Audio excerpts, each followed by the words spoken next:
जय हिंद प्यारे बच्चों, क्या हाल चाल है। और प्यारे बच्चों, आज हम लोग लेके आ गए हैं अपने फुल सिलेबस टेस्ट नंबर 46 का डिस्कशन। मैं यानी संजीव हाडी आपको फर्स्ट 23 क्वेश्चन डिस्कस करूंगा। और आप जैसा कि जान रहे हैं कि अब नीट के बहुत कम दिन रह गए हैं, तो आपको फुल सिलेबस टेस्ट के साथ बहुत अच्छी प्रैक्टिस मिल रही है। और इसी तरीके से आप अपने मनोबल को लेके, अपने मेहनत को लेके आगे बढ़ते रहिए। हम लोग का भी यही सपना है जो आपका सपना है, यानी कि नीट 2026 में आपका सिलेक्शन, और न्यू लाइट पूरी तरीके से इसमें आपके साथ है। तो बच्चों, हमारे डॉक्टर SP सिंह सर का ये मिशन भी है कि अब पढ़ने का अधिकार सबको, डॉक्टर बनने का अधिकार भी सबको। तो आइए हम लोग आज के पेपर का डिस्कशन स्टार्ट करते हैं। क्वेश्चन नंबर 46 से मैं डिस्कस करना शुरू करूँगा। हमारे पास जो फर्स्ट क्वेश्चन आ रहा है वो है हमारा, saturated solution of KNO3 is use to make salt bridge because. अब आप लोग जानते हैं कि जब हम लोग इलेक्ट्रोकेमिकल सेल बनाते हैं या डैनियल सेल बनाते हैं, तो इलेक्ट्रोकेमिकल सेल या डैनियल सेल में हम लोग ये देखते हैं कि ऑक्सीडेशन हाफ सेल और रिडक्शन हाफ सेल को एक यू ट्यूब से जोड़ते हैं, और उस यू ट्यूब को हम लोग सॉल्ट ब्रिज बोलते हैं। उस सॉल्ट ब्रिज में हम लोग इनर्ट इलेक्ट्रोलाइट लेते हैं, और इनर्ट इलेक्ट्रोलाइट जो कॉमन हम लोग यूज़ करते हैं वो इनर्ट इलेक्ट्रोलाइट कौन कौन से होते हैं। एक तो इसमें आप KCl यूज़ कर सकते हो, दूसरा आप इसमें यूज़ कर सकते हो K2SO4, और तीसरा आप यूज़ कर सकते हो KNO3। आप अमोनियम नाइट्रेट भी यूज़ कर सकते हो, लेकिन मोस्टली ये कॉमन है, यानी स्ट्रॉन्ग एसिड और स्ट्रॉन्ग बेस का ये सॉल्ट होता है, KOH और HCl का मोस्टली। तो KCl या KOH और H2SO4 का सॉल्ट K2SO4, या KOH और HNO3 का सॉल्ट KNO3। अब सॉल्ट ब्रिज में इन्हीं को क्यों यूज़ करते हैं, तो इसके दो रीज़न होते हैं। पहला, ये लोग इनर्ट है और जो हमारा इलेक्ट्रोलिटिक सॉल्यूशन है उसके साथ रिएक्शन नहीं करते, जो हमारा इलेक्ट्रोलाइट है उसके साथ ये रिएक्शन नहीं करते। दूसरी बात ये है कि ये लोग में कैटायन और एनायन की स्पीड बराबर होती है, जिसकी वजह से जब ये लोग एक दूसरे को क्रॉस करते हैं तो जंक्शन पोटेंशियल नहीं क्रिएट होने पाता है, और या बैरियर पोटेंशियल क्रिएट होने नहीं पाता है। तो इसका हम लोग जो टेक्निकल नेम है स्पीड ऑफ द आयन का, उसे हम लोग ट्रांसपोर्ट नंबर कहते हैं। तो ट्रांसपोर्ट नंबर ऑफ K+ बराबर होगा ट्रांसपोर्ट नंबर ऑफ नाइट्रेट के, या वेलोसिटी ऑफ K+ बराबर होगी वेलोसिटी ऑफ नाइट्रेट के। तो saturated solution of KNO3 is use to make salt bridge. Reason क्या है, वेलोसिटी की बात की गई है। Velocity of K+ is greater than NO3, ये नहीं होगा। Velocity of nitrate is greater than, नहीं होगा। Velocity of K+ and nitrate nearly same, ये सही हो जाएगा। और KNO3 is high soluble in water, उससे कोई लेना देना इसका नहीं है। इसलिए क्वेश्चन नंबर 46 का सही ऑप्शन हम लोग थर्ड करेंगे। अब आइए नेक्स्ट क्वेश्चन की तरफ चलते हैं। हमारे पास ये क्वेश्चन दिया हुआ है और इसमें हमको कुछ स्टैंडर्ड रिडक्शन पोटेंशियल दिए गए हैं, और उन स्टैंडर्ड रिडक्शन पोटेंशियल की मदद से ये पूछा जा रहा है कि कौन किसको ऑक्सीडाइज करेगा और कौन किसको रिड्यूस करेगा। तो ये हम लोग कैसे करते हैं इस तरह का क्वेश्चन। तो देखिए, सबसे पहले हम लोग ने यहाँ पे देखा कि हमको रिडक्शन पोटेंशियल गिवन किए गए हैं। हमें किया गया है E0 mg 2 + mg। ये भाई कितना दिया हुआ है, mg 2 + mg -2.37 दिया गया। फिर हमको दिया गया है E0 ऑफ Zn 2 + Zn। ये हमें कितना दिया गया है, -0.76 वोल्ट। देन मुझे दिया गया है E0 Fe2 + Fe, और ये मुझे दिया गया है -0.44। अब मुझे इसमें कह रहा है कि mg ऑक्सीडाइज Fe करेगा, Zn ऑक्सीडाइज Fe करेगा, Zn रिड्यूस mg2+ करेगा, Zn रिड्यूस Fe2+ करेगा। तो अब एक सिंपल सी बात समझ लीजिए, इसको करने के लिए हमें ये जो दिए गए हैं जिस तरह की रिएक्शन, वो रिएक्शन बना लेनी है, और वो रिएक्शन बनाने के बाद उनका हमें स्टैंडर्ड सेल पोटेंशियल निकाल लेना है। अगर स्टैंडर्ड सेल पोटेंशियल पॉजिटिव आ जाए तो समझ जाओ वो प्रोसेस स्पॉन्टेनियस है और वो हो पाएगा, और अगर स्टैंडर्ड सेल पोटेंशियल नेगेटिव आ जाए तो वो प्रोसेस नॉन स्पॉन्टेनियस है, हो नहीं पाएगा। तो अब यहाँ पर जैसे Mg ऑक्सीडाइजेस Fe, तो भाई देखो Fe को Mg ऑक्सीडाइज, तो Mg खुद तो नहीं करेगा ऑक्सीडाइज, Mg2+ खुद हो जाएगा रिड्यूस और Fe को करेगा ऑक्सीडाइज। तो असल में लिखना तो ये चाहिए था Mg2+ ऑक्सीडाइजेस Fe, ऐसा हमारे पास रिएक्शन में होना चाहिए था। तो अब देखो Fe, क्योंकि Mg अगर Fe को ऑक्सीडाइज करेगा तो खुद रिड्यूस होगा। अब Mg की ऑक्सीडेशन नंबर 0 है, तो Mg क्या Mg माइनस में रिड्यूस होगा, वो तो हो नहीं सकता, तो Mg यहाँ पे काम नहीं करेगा। अगर हम ये सोच लें कि यहाँ Mg ही लिखा है तो ये यहीं से गलत हो गया, लिखना चाहिए था Mg2+। अब एक बार Mg2+ का भी हम लोग पोटेंशियल देख लेते हैं। तो Mg2+ से Mg बना, तो अभी सेल पोटेंशियल में Mg2+ से Mg बना तो -2.37 आया था, और फिर यहाँ पर Fe से Fe2+ बना तो अपोजिट हो जाएगा, तो +0.44 आ जाएगा। सो फाइनल वैल्यू निगेटिव आएगी। अगर E0 यानी कि स्टैंडर्ड सेल पोटेंशियल की वैल्यू निगेटिव आ जाए तो दैट मीन्स ये प्रोसेस नॉन स्पॉन्टेनियस है, ये हो ही नहीं सकता, क्योंकि स्टैंडर्ड सेल पोटेंशियल पॉजिटिव आएगा तभी प्रोसेस स्पॉन्टेनियस होगा। तो ये वैसे भी यहाँ इन्होंने Mg लिखा था तो हो नहीं सकता था, यहाँ Mg2 आ गया और हमने सॉल्व कर लिया और पोटेंशियल निगेटिव आ गया, तब भी नहीं हो सकता था। तो ऐसे हम सबकी रिएक्शन बनाएंगे, बट बहुत टाइम टेकिंग हो जाएगा। तो इसका एक ट्रिक भी होता है, अब वो ट्रिक ये कि जो मुझे डेटा गिवन किया गया है उसमें स्टैंडर्ड रिडक्शन पोटेंशियल सबसे ऊपर हाईएस्ट निगेटिव रख लो, सबसे नीचे लेस निगेटिव या मोर पॉजिटिव रख लो, यानी इंक्रीजिंग ऑर्डर में अरेंज कर लो। और जब इंक्रीजिंग ऑर्डर में अरेंज कर लोगे तो जो ऊपर कपल आ रहा है वो ऑक्सीडेशन शो करेगा, यानी पीछे से इधर आएगा, राइट से लेफ्ट आएगा, और जो नीचे कपल आ रहा है वो रिडक्शन शो करेगा। तो प्रोसेस स्पॉन्टेनियस होगा। और नीचे वाले को कर दिया ऑक्सीडाइज और ऊपर वाले को कर दिया रिड्यूस, तो प्रोसेस नॉन स्पॉन्टेनियस हो जाएगा। ये ट्रिक होती है। अब इसमें देखो लिख रहा है Zn ऑक्सीडाइज Fe। अब देखिए सर, Zn ऊपर है, Fe नीचे है, नीचे वाला हो रहा है ऑक्सीडाइज और ऊपर वाला हो रहा है रिड्यूस, तो ये नॉन स्पॉन्टेनियस प्रोसेस हो जाएगा। ऊपर वाले को होना चाहिए ऑक्सीडाइज और नीचे वाले को होना चाहिए था रिड्यूस, तो ये गलत हो जाएगा। वैसे भी Zn Fe के साथ रिएक्शन नहीं करेगा, Zn2+ करेगा रिएक्शन। फिर Zn रिड्यूस Mg2+, Zn नीचे है, Mg2+ ऊपर है, ऊपर वाला रिड्यूस हो रहा है, नीचे वाला ऑक्सीडाइज होगा, यानी कि ये भी सही नहीं है। ऊपर वाले को होना चाहिए ऑक्सीडाइज और नीचे वाले को होना चाहिए रिड्यूस। अब क्वेश्चन ये राइज होता, ऊपर कौन? जिसका स्टैंडर्ड पोटेंशियल, जिसका स्टैंडर्ड रिडक्शन पोटेंशियल ज़्यादा निगेटिव हो वो होगा ऑक्सीडाइज, और जिसका स्टैंडर्ड रिडक्शन पोटेंशियल कम निगेटिव या ज़्यादा पॉजिटिव होगा वो होगा ऑक्सीडाइज, वो होगा रिड्यूस। नीचे वाला रिड्यूस, ऊपर वाला ऑक्सीडाइज। अब इसमें देखो ये हमारी शर्त पास हो रही है, Zn रिड्यूसेस Fe2+।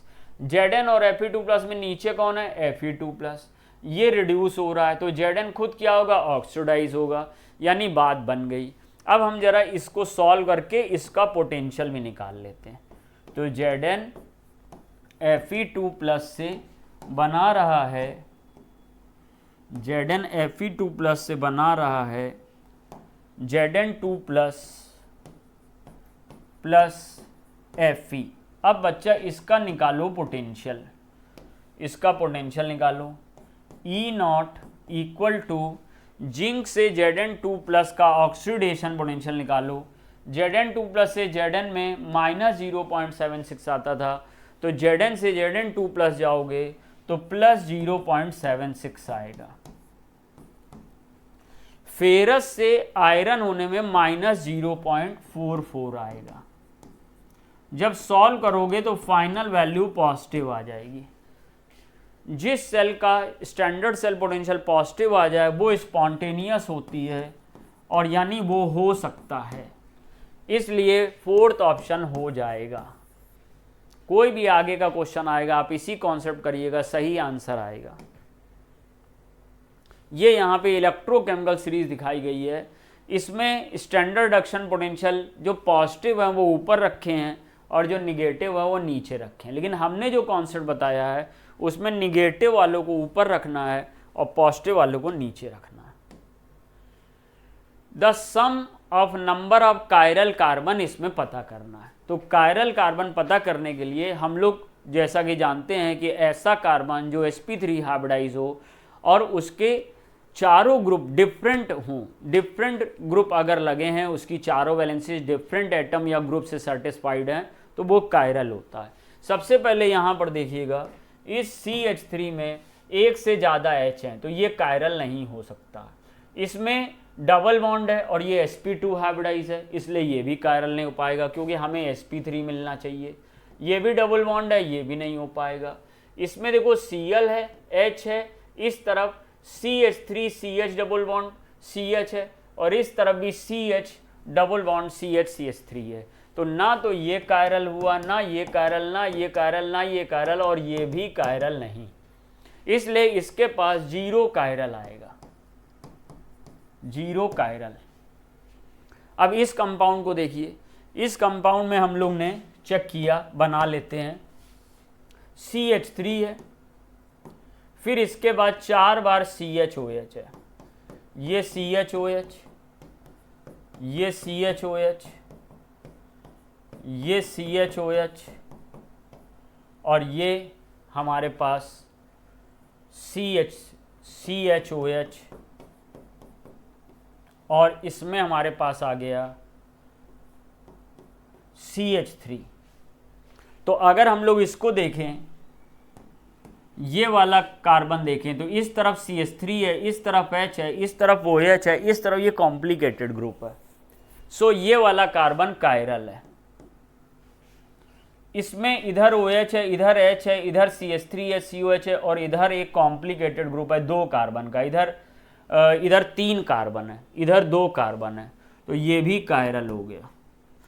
इसको देखिएगा, इधर इस तरफ 2 कार्बन है, इस तरफ 3 कार्बन है, ये भी कायरल हो गया OHH। इसको देखिए OH CH3H और इधर कॉम्प्लिकेटेड ग्रुप कायरल हो गया। इसका मीन्स है इसमें 4 कायरल कार्बन है, 4 कायरल कार्बन और हमें टोटल निकालना है। अब हम इस वाले स्ट्रक्चर को बनाते हैं। तो इस वाले स्ट्रक्चर में ये CH3 है। अब सर इसको बनाइए, C, एक बार HOH, एक बार HOH, ये OH इस तरफ भी हो सकते हैं, उधर भी हो सकते हैं। अभी तो हम लोग कोई RS कॉन्फ़िगरेशन नहीं निकालना है और D और L नहीं निकाल रहे हैं, हम केवल कायरल कार्बन देख रहे हैं। अब ये CHOH 3 आ गए और ये CH3। अब भाई चेक करते हैं, देखो भाई, ये CH3, ये H, ये OH, ये sp3 कार्बन और इधर 3 कार्बन का कॉम्प्लिकेटेड ग्रुप, तो ये कायरल हो गया। इधर ऐसे ही सेम ये नीचे वाला देख लो, इधर H, इधर CH3, इधर OH और इधर 3 कार्बन का ग्रुप, ये कायरल हो गया। अब ये बीच वाला देखो बच्चा, इधर H, इधर OH डिफरेंट है, लेकिन इधर क्या है CH3 CHOH और इधर क्या है CH3 CHOH। इस कार्बन के ऊपर और नीचे सेम ग्रुप लगे हैं, इस वजह से ये वाला कार्बन नॉन कायरल हो गया। तो कायरल कितने हुए? 2। तो 2 कायरल कार्बन यहां पे हमारे आ गए, 2 कायरल कार्बन हो गए। तो जब 2 कायरल कार्बन हो गए तो टोटल कायरल कितने बन गए हमारे पास? पहले 4 कार्बन थे कायरल, अब 2 हो गए, टोटल बन गए 6 कायरल, इसलिए 4th ऑप्शन सही होगा। नेक्स्ट क्वेश्चन की तरफ चलते हैं। ये यहाँ एनसीईआरटी में इस तरीके से हेलो एल्केन हेलो एरीन्स में कायरल कार्बन के इन्वर्जन रोटेशन को एक्सप्लेन किया गया था। Most reactive towards SN2। SN2 में रिएक्टिविटी हम लोग सब लोग जानते हैं, जितना क्राउडिंग कम होगी उतना ही SN2 की रिएक्टिविटी ज़्यादा होगी। और SN2 की रिएक्टिविटी में 1 डिग्री की सबसे ज़्यादा, फिर 2 डिग्री, फिर 3 डिग्री की होती है, 1 डिग्री, 2 डिग्री, 3 डिग्री। अब भैया हम लोग मिलाएंगे यहाँ पर डिग्री। ये है बच्चा 2 डिग्री, 2 कार्बन से जुड़ा हुआ है। ये भी बच्चा है 2 डिग्री, ये है 1 डिग्री, 1 कार्बन से जुड़ा हुआ है। और ये तो वैसे भी रेजोनेंस स्टेबलाइज है, तो न्यूक्लियोफिलिक सब्स्टिट्यूशन रिएक्शन में नहीं जाएगा, इसमें डबल बॉन्ड कैरेक्टर आ जाएगा। तो ये तो न्यूक्लियोफिलिक सब्स्टिट्यूशन में आसानी से जाएगा नहीं। ये 2 डिग्री था, ये 2 डिग्री था, तो जो 1 डिग्री था वो उसमें क्राउडिंग कम मानते हुए हम लोग मानेंगे कि ये थर्ड ऑप्शन SN2 सबसे जल्दी देगा। तो यहाँ पे हम लोग को 49 में ऑप्शन नंबर 3 सही करना है। ये देखिए दिया हुआ है tertiary halide, secondary halide, primary halide में SN2 की मैकेनिज्म का रेट बढ़ता जाता है। NCERT में दिया टर्सरी हैलाइड मतलब 3 डिग्री, सेकेंडरी हैलाइड मतलब 2 डिग्री, प्राइमरी हैलाइड मतलब 1 डिग्री। ये हमारा addition followed by elimination reaction है, न्यूक्लियोफिलिक एडिशन रिएक्शन का एक क्वेश्चन है, जिसमें कि पहले हमारा एडिशन होता है, फिर वाटर का एलिमिनेशन होता है। इसको हम चाहें तो डायरेक्ट एलिमिनेशन कर सकते हैं, यहाँ से वाटर का एलिमिनेशन कर दो। यहाँ पर एक एल्डिहाइड है जो फेनिल हाइड्राजीन से रिएक्शन कर रहा है, तो वाटर रिमूव कर दीजिए और प्रोडक्ट बन जाएगा। तो फेनिल आ जाएगा CH, डबल बॉन्ड CH, फिर इसका CH, फिर डबल बॉन्ड NH, और पहला ही ऑप्शन यहाँ पे सही हो जाएगा। बाकी सब ऑप्शन कोई मैच नहीं कर रहा है यहाँ पे। यहाँ पर जैसे कि यहाँ पर PH फिर CH सिंगल बॉन्ड आ गया, ये कोई मतलब नहीं था। PH के बगल में CH सिंगल बॉन्ड होएगा नहीं, PH CH double bond CH, फिर ये CH2N से जोड़ा गया, तो ये भी गलत है, इसलिए सही ऑप्शन फर्स्ट हो जाएगा। असर्शन रीजन क्या है? असर्शन रीजन पढ़ेंगे। असर्शन है aniline does not give Friedel Crafts reaction. जी हाँ, बिल्कुल सही है। क्या होता है इसके अंदर? देखिए ये एनलीन है, ये सर हमारा एनलीन है NH2, इसके पास लोन पेयर ऑफ इलेक्ट्रॉन है। मान लीजिए हम लोग ने इसको CH3Cl से फ्रीडल क्राफ्ट एल्काइलेशन कराना चाहते हैं, और यहाँ पे हमने एनहाइड्रस AlCl3 लिया है। ये AlCl3 एक लुईस एसिड है, इसको इलेक्ट्रॉन की नीड है, तो ये जब AlCl3 यहाँ पे आएगा AlCl3, तो ये इस Cl को अपने साथ जोड़ता है और इस Cl से इलेक्ट्रॉन लेता है जनरली। लेकिन इससे बेटर कंडीशन में ये NH2 इसको लोन पेयर ऑफ इलेक्ट्रॉन अपना डोनेट कर देता है, और जब ये lone pair of electron AlCl3 को डोनेट करता है तो इस पे पॉजिटिव चार्ज आ जाता है, और ये जो पॉजिटिव चार्ज आ जाता है ये रिंग से इलेक्ट्रॉन को खींचता है, और ये डीएक्टिवेटर ऑफ बेंजीन रिंग होता है। तो CH3Cl को जो तोड़ने के लिए, यानी कि जो हमारा मेथिल इलेक्ट्रोफाइल मेथिल कैटायन बनाने के लिए नीड थी, वो AlCl3 यहाँ बिजी हो गया। और दूसरी बात, थोड़ा बहुत टूट भी जाता तो यहाँ पे डीएक्टिवेशन हो गया, इसलिए बेंजीन की रेट बहुत कम हो जाएगी इलेक्ट्रोफिलिक सब्स्टिट्यूशन रिएक्शन की। सो इस वजह से फ्रीडल क्राफ्ट रिएक्शन एनिलीन में और फिनॉल में भी नहीं मिलती है। और फ्रीडल क्राफ्ट रिएक्शन कहाँ कहाँ नहीं मिलती है, ध्यान रखना। एनिलीन और फिनॉल में एडेक्ट बन जाने की वजह से नहीं मिलती है। बाकी नाइट्रोबेंजीन, बेंजल्डिहाइड, बेंजोइक एसिड में डीएक्टिवेटर ग्रुप लगा है, इसलिए नहीं मिलती है। अब यहाँ पर हम लोग रीजन पढ़ लेते हैं। In presence of Lewis acid AlCl3 aniline forms a salt, ये सॉल्ट बन जाएगा, जुड़ जाएगा इससे, and nitrogen acquires positive charge which is a strong deactivating group. दोनों बातें सही हैं, और एक रीज़न जो है इसको करेक्ट एक्सप्लेन भी कर रहा है असर्शन को। तो both assertion and reason are true and the reason is correct explanation of the assertion. So हम लोग यहाँ पे क्वेश्चन नंबर 51 में फर्स्ट ऑप्शन के साथ जाएंगे।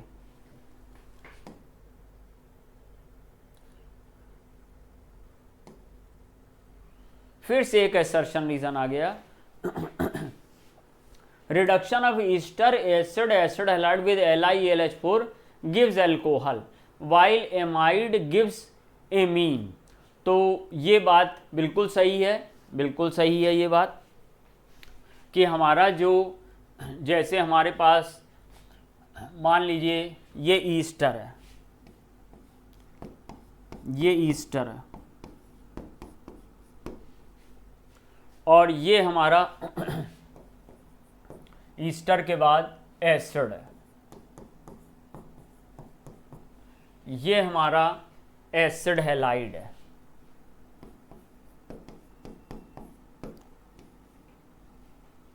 एसिड हैलाइड है।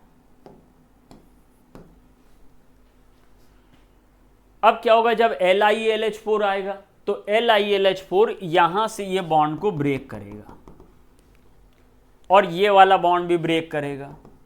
तो इधर H देगा एक, इधर H देगा, इधर H देगा, इधर H देगा, तो ये बन जाएगा RCH2OH।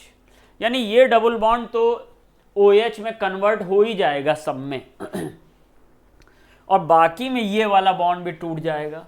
लेकिन यहाँ पे RCONH2 का जो बॉन्ड है ये वाला, ये ब्रेक नहीं होता।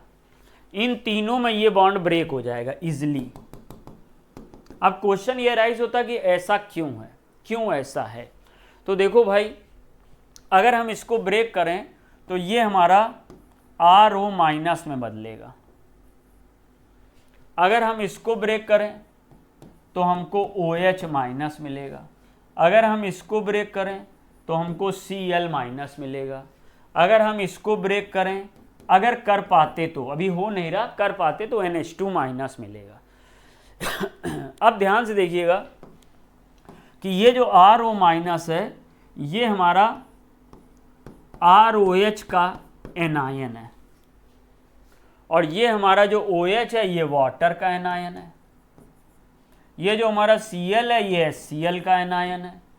ये जो NH2 माइनस है ये NH3 का एनायन है। अब जरा हम लोग इन सबको decreasing order of acidic strength में अरेंज कर लेते हैं। तो सबसे ज़्यादा स्ट्रांग होता है HCl, उससे कम स्ट्रांग होगा हमारा HCl के बाद वाटर, वाटर से कम स्ट्रांग होगा एल्कोहल और एल्कोहल से कम स्ट्रांग होगा अमोनिया। ये तो सर एसिडिक स्ट्रेंथ है, एसिडिक स्ट्रेंथ। अब इनके एनायन बना लो, इनके एनायन बना लिए तो इनके एनायन में Cl minus, OH minus, RO minus, NH2 minus. तो जब बेसिक स्ट्रेंथ की बात आएगी इन एनायन में तो उल्टा हो जाएगा। ये बेसिक स्ट्रेंथ है। जो पुअर बेस होता है वो गुड लिविंग ग्रुप होता है, वो जल्दी भागता है, निकल जाता है। और जो स्ट्रांग बेस होता है वो पुअर लिविंग ग्रुप होता है, वो जल्दी छूटता नहीं है। ये पुअर बेस है, पुअर बेस या वीक बेस, वीक बेस। तो this one is the good leaving group और ये स्ट्रॉन्गर बेस है इनकी तुलना में, बिकॉज ये एसिड वीक था। वीक एसिड का कॉन्जुगेट बेस क्या होगा? स्ट्रांग होगा। ये स्ट्रॉन्गर बेस है।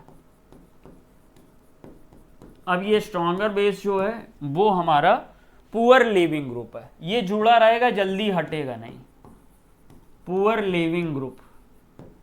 तो जब LiLH4 आया और LiLH4 ने OR से कहा कि तुम चले जाओ यहां से, हम यहां पर H देंगे, तो OR चुपचाप चला गया क्योंकि वो हमारा एक तरह से गुड लिविंग ग्रुप था। लेकिन OR थोड़ा स्लो जाएगा। OR से जल्दी कौन जाएगा? ये आपका जाएगा कार्बोक्सिलिक एसिड, क्योंकि OH थोड़ा सा और गुड लिविंग ग्रुप है। और RCOCl सबसे जल्दी जाएगा, बिकॉज Cl माइनस सबसे अच्छा लिविंग ग्रुप है, तो इसकी रिएक्शन सबसे फास्ट होगी।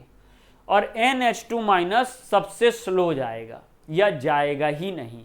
तो LiLH4 जब एमाइड में रिएक्शन करने आता है तो एमाइड में क्या करता है, ये एमाइड है तो एमाइड में ये वाला बॉन्ड तो ब्रेक कर देगा H और H से, और इस तरीके से हमको यहाँ पर क्या मिल जाएगा, यहाँ पर हमको एमीन मिल जाएगा, लेकिन ये वाला बॉन्ड ब्रेक नहीं कर पाएगा। तो एसर्शन है रिडक्शन ऑफ ईस्टर, ये ईस्टर है, एसिड है, ये एसिड हैलाइड है, with LiLH4 gives alcohol while amide gives amine, तो एमाइड एमीन देता है, सही है। NH2 has poor leaving tendency, ये भी सही है, NH2 की पुअर लिविंग टेंडेंसी होती है, उसका रीजन हमने यहाँ पे समझा दिया आपको। इसलिए एसर्शन भी सही, रीजन भी सही और करेक्ट एक्सप्लेनेशन भी है। तो हम लोग इसको कौन सा ऑप्शन मारेंगे, both assertion reason are true and the reason is correct explanation of assertion, यानी ऑप्शन नंबर 1 के साथ जाएंगे। क्वेश्चन नंबर 52 में ऑप्शन नंबर 1 और क्वेश्चन नंबर 51 में भी ऑप्शन नंबर 1, दोनों एसर्शन रीजन का ऑप्शन नंबर 1 आ गया। अब ये LiLH4 से कार्बोक्सिलिक एसिड से CH2OH बनना बताया गया। विच of the following aqueous solution has highest boiling point. अब हाईएस्ट बॉइलिंग पॉइंट हमको पता करना, तो हाईएस्ट बॉइलिंग पॉइंट ये 4 ऑप्शन हमको दिए गए हैं। तो ध्यान रखिएगा जो बॉइलिंग पॉइंट होता है वो प्रोपोर्शनल होता है डेल्टा टीबी के, यानी एलिवेशन इन बॉइलिंग पॉइंट जितना ज़्यादा होगा बॉइलिंग पॉइंट भी उतना ही ज़्यादा होगा। एलिवेशन इन बॉइलिंग पॉइंट जितना ज़्यादा होगा बॉइलिंग पॉइंट भी उतना ही ज़्यादा होगा, और जो डेल्टा टीबी होती है वो molality into want of factor I पे डिपेंड करती है। अब हम लोग सबके ऑप्शन के मोलैलिटी इनटू आई को मल्टीप्लाई करेंगे, जिसका मोलैलिटी इनटू आई हाईएस्ट आएगा उसी का एलिवेशन इन बॉइलिंग पॉइंट ज़्यादा होगा, चेंज इन बॉइलिंग पॉइंट उसी का बॉइलिंग पॉइंट भी ज़्यादा होगा। सो हम लोग ने फर्स्ट ऑप्शन में देखा M इंटू आई के लिए, तो ये 0.1 मोलल है और KCl में एक K है एक Cl है, यानी कि 2 आयन बनाएगा, तो इसका I2 है, क्योंकि इन्होंने इलेक्ट्रोलाइट को स्ट्रॉन्ग माना है, 100% आयनाइज माना है। जब इलेक्ट्रोलाइट 100% आयनाइज होता है तो जो नंबर ऑफ आयन्स होते हैं वही I के बराबर होता है। तो I यहाँ पर 2 है, 0.1 इंटू 2 यानी आ जाएगा 0.2। सेकेंड ऑप्शन में जाइए, 0.1 मोलल इंटू K2CO3 में 2 K आयन है, एक कार्बोनेट आयन है, यानी 3। I फैक्टर यहाँ पे 3 है, 0.3 आ गया। फिर 0.01 मोलल Na3PO4, तो यहाँ पर थर्ड ऑप्शन में 0.01 लेंगे और Na3PO4, तो भैया सोडियम कितने हैं 3, Na के कितने हैं 3, फॉस्फेट के कितने हैं 1, यानी टोटल कितना आया 4, यहाँ पे आ गया 0.04, 3 सोडियम आयन 1 फॉस्फेट आयन, और यहाँ पर K1 Cl1, तो I इसका हो जाएगा 2, तो 0.01 इंटू 2 यानी कि 0.02। अब कुछ बच्चे ये भी सोच सकते हैं कि सर 0.01 मोलैलिटी बहुत कम थी, 0.1 मोलैलिटी ज़्यादा थी, तो हमने उसको देख लिया डायरेक्ट, और देख के फिर इसका आई फैक्टर ज़्यादा था इसलिए सेकंड कर लिया। तो आप ऐसे भी कर सकते हो डायरेक्ट, लेकिन कोई सिली मिस्टेक ना हो जाए इसलिए हमने पूरा सॉल्व करके दिखाया। इसका वैल्यू M इंटू आई का 0.2 है, इसका 0.3 है, 0.04, 0.02, हाईएस्ट वैल्यू 0.3 है, इसलिए हमारा सेकंड ऑप्शन यहाँ पे सही होगा। क्वेश्चन नंबर 54 देखिए, स्टेटमेंट वाइज है। लेड स्टोरेज बैटरी यानी गैल्वेनिक सेल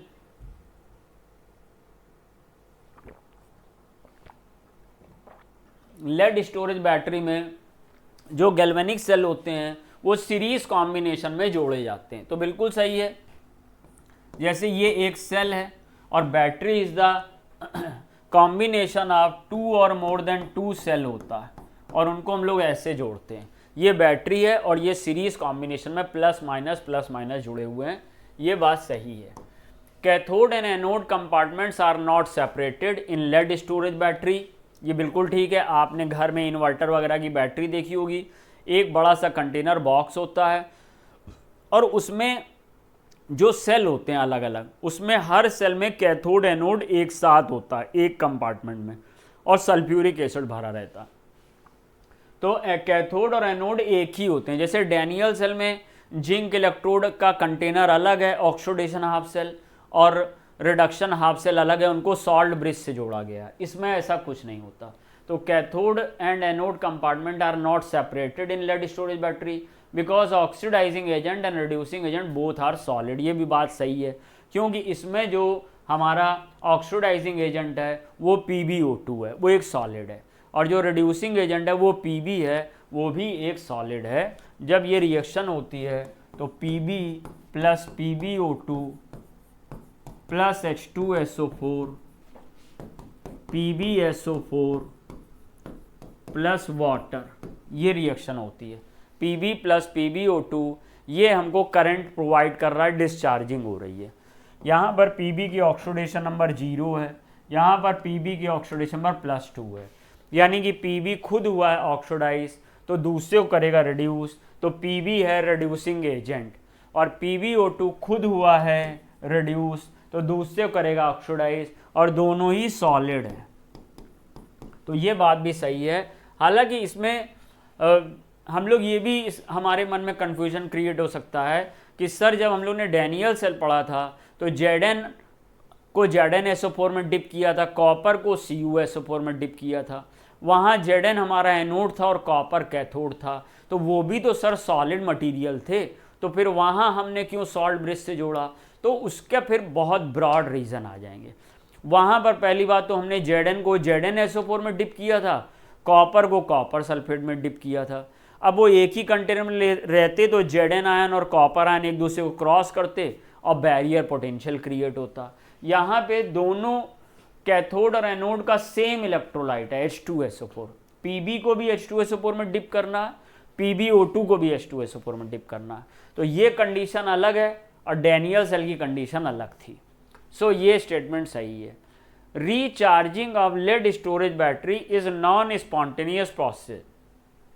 देखो ये डिस्चार्जिंग है, ये खुद ही आपको करंट दे रहा है, लेकिन जब आप इसको रिचार्ज करना है तो ये रिएक्शन को वापस बैकवर्ड लाना पड़ेगा। अब ये इधर स्पॉन्टेनियस है तो बैकवर्ड नॉन स्पॉन्टेनियस होगी, और वैसे भी हम लोग जब इसको रिचार्ज करेंगे तो इलेक्ट्रोलिसिस होगी, और इलेक्ट्रोलिसिस नॉन स्पॉन्टेनियस रिएक्शन की होती है। तो ये भी हमारा सही है। Recharging of lead storage battery is a non spontaneous, मतलब ये वापस जब आएगा तो नॉन स्पॉन्टेनियस है, और ये डिस्चार्जिंग वाला स्पॉन्टेनियस है। जब बैटरी फुल चार्ज होती है तो वो खुद ही हमें करंट देती है, तो जब करंट देती है तो एज ए इलेक्ट्रोकेमिकल सेल काम करता है, और इलेक्ट्रोकेमिकल सेल में स्पॉन्टेनियस रिडॉक्स रिएक्शन का यूज़ होता है।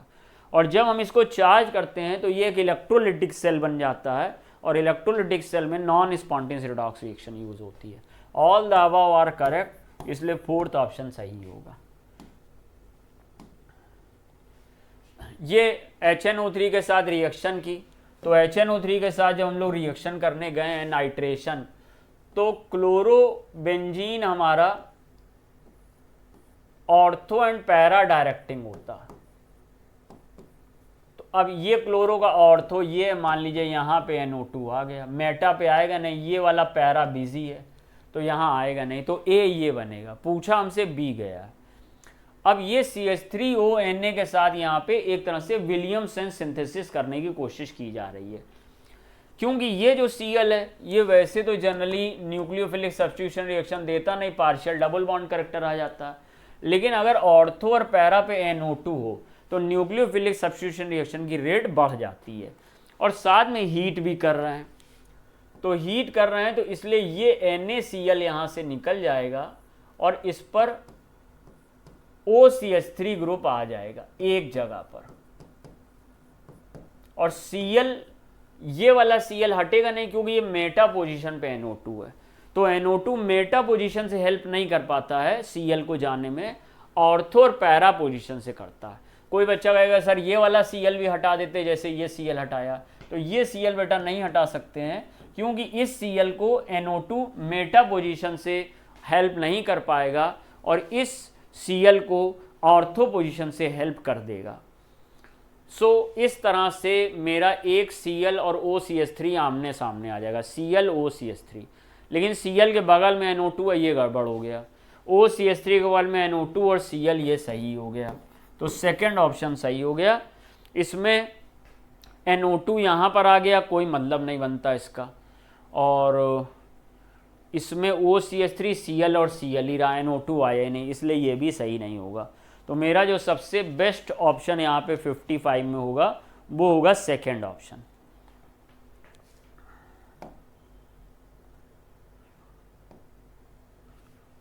विच of the following has highest pH value in water.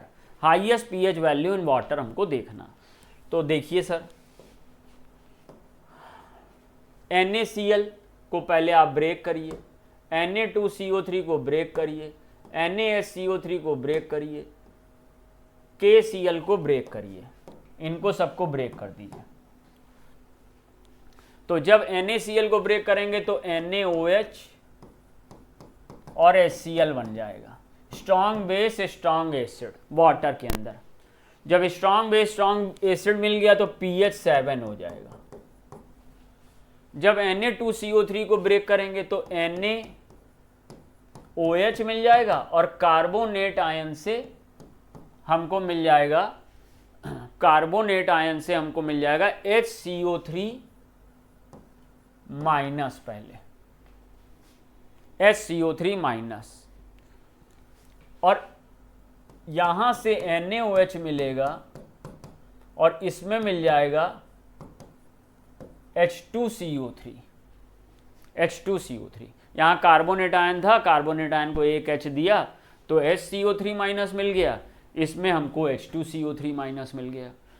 अब अभी कंपेयर करते हैं, KCl में KOH प्लस HCl, तो KOH स्ट्रॉन्ग बेस है और ये स्ट्रॉन्ग एसिड है, फिर से pH 7 आ गया। अब देखो H2CO3 एक डाई बेसिक एसिड है, ये पहले HCO3 माइनस में टूटता है और H प्लस बनाता है। इसका डिसोसिएशन कांस्टेंट Ka1 है और HCO3 माइनस H प्लस और CO3 2 माइनस में टूटता है। इसका डिसोसिएशन कांस्टेंट Ka2 है। Ka1 का वैल्यू Ka2 से बहुत ज़्यादा होता है। पॉलीबेसिक एसिड में या डाई बेसिक एसिड में Ka1 बहुत ज़्यादा होता है, Ka2 बहुत कम होता है। तो अगर आपसे पूछा जाए H2CO3 और HCO3 में ज़्यादा स्ट्रॉन्ग एसिड कौन है, तो ये है स्ट्रॉन्ग एसिड और ये है वीक एसिड। तो इसमें NaOH के साथ ये स्ट्रॉन्ग एसिड है तो pH यहाँ पे आ जाएगा लगभग 8, और ये स्ट्रॉन्ग बेस के साथ वीक एसिड आ रहा है तो pH बढ़ जाएगा और pH आ जाएगा लगभग 11 या 12। तो जो सबसे ज़्यादा हाईएस्ट pH है वो सेकंड में हो जाएगा, या अगर आप ऐसे भी देख सकते हो कि जब ये ब्रेक हुआ तो इसने कार्बोनेट आयन बनाया और जब ये ब्रेक हुआ तो इसमें HCO3 माइनस बना। अब भैया ये स्ट्रॉन्ग एसिड है तो ये वीक बेस होगा और ये वीक एसिड है तो ये स्ट्रॉन्ग बेस होगा। तो भाई जिसका कार्बोनेट बन रहा है वो स्ट्रॉन्ग बेस है तो उसका pH ज़्यादा हो जाएगा, और जिसका बाई कार्बोनेट बन रहा है वो हमारा वीक बेस है तो इसलिए इसका pH कम हो जाएगा, तब भी सेकंड हो जाएगा। किसी भी तरीके से आप देख सकते हैं, ऐसे भी देख सकते हैं और इससे H जोड़े बिना भी देख सकते हैं। सो ऑप्शन नंबर सेकंड सही होगा, और नहीं तो फिर आपको याद करना पड़ेगा।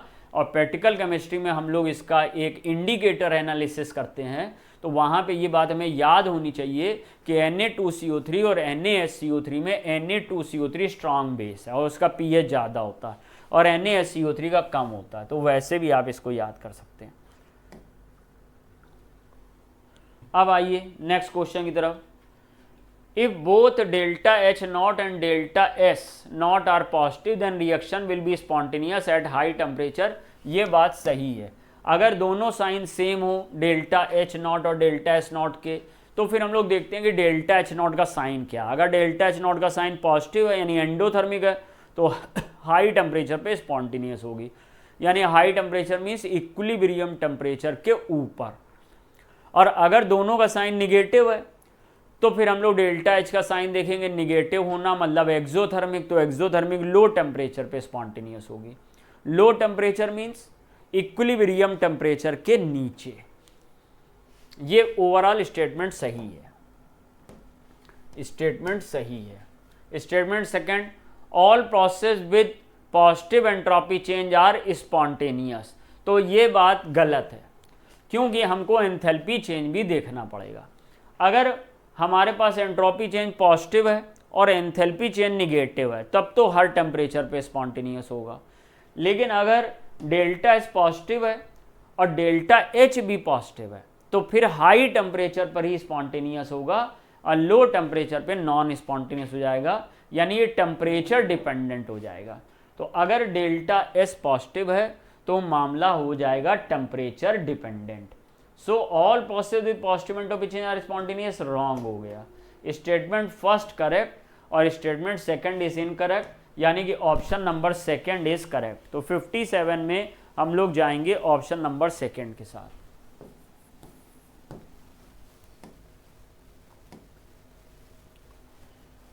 कुछ स्टेटमेंट दिए, अब हमको जज करना है कि कौन सा स्टेटमेंट सही है कौन सा स्टेटमेंट रॉन्ग है।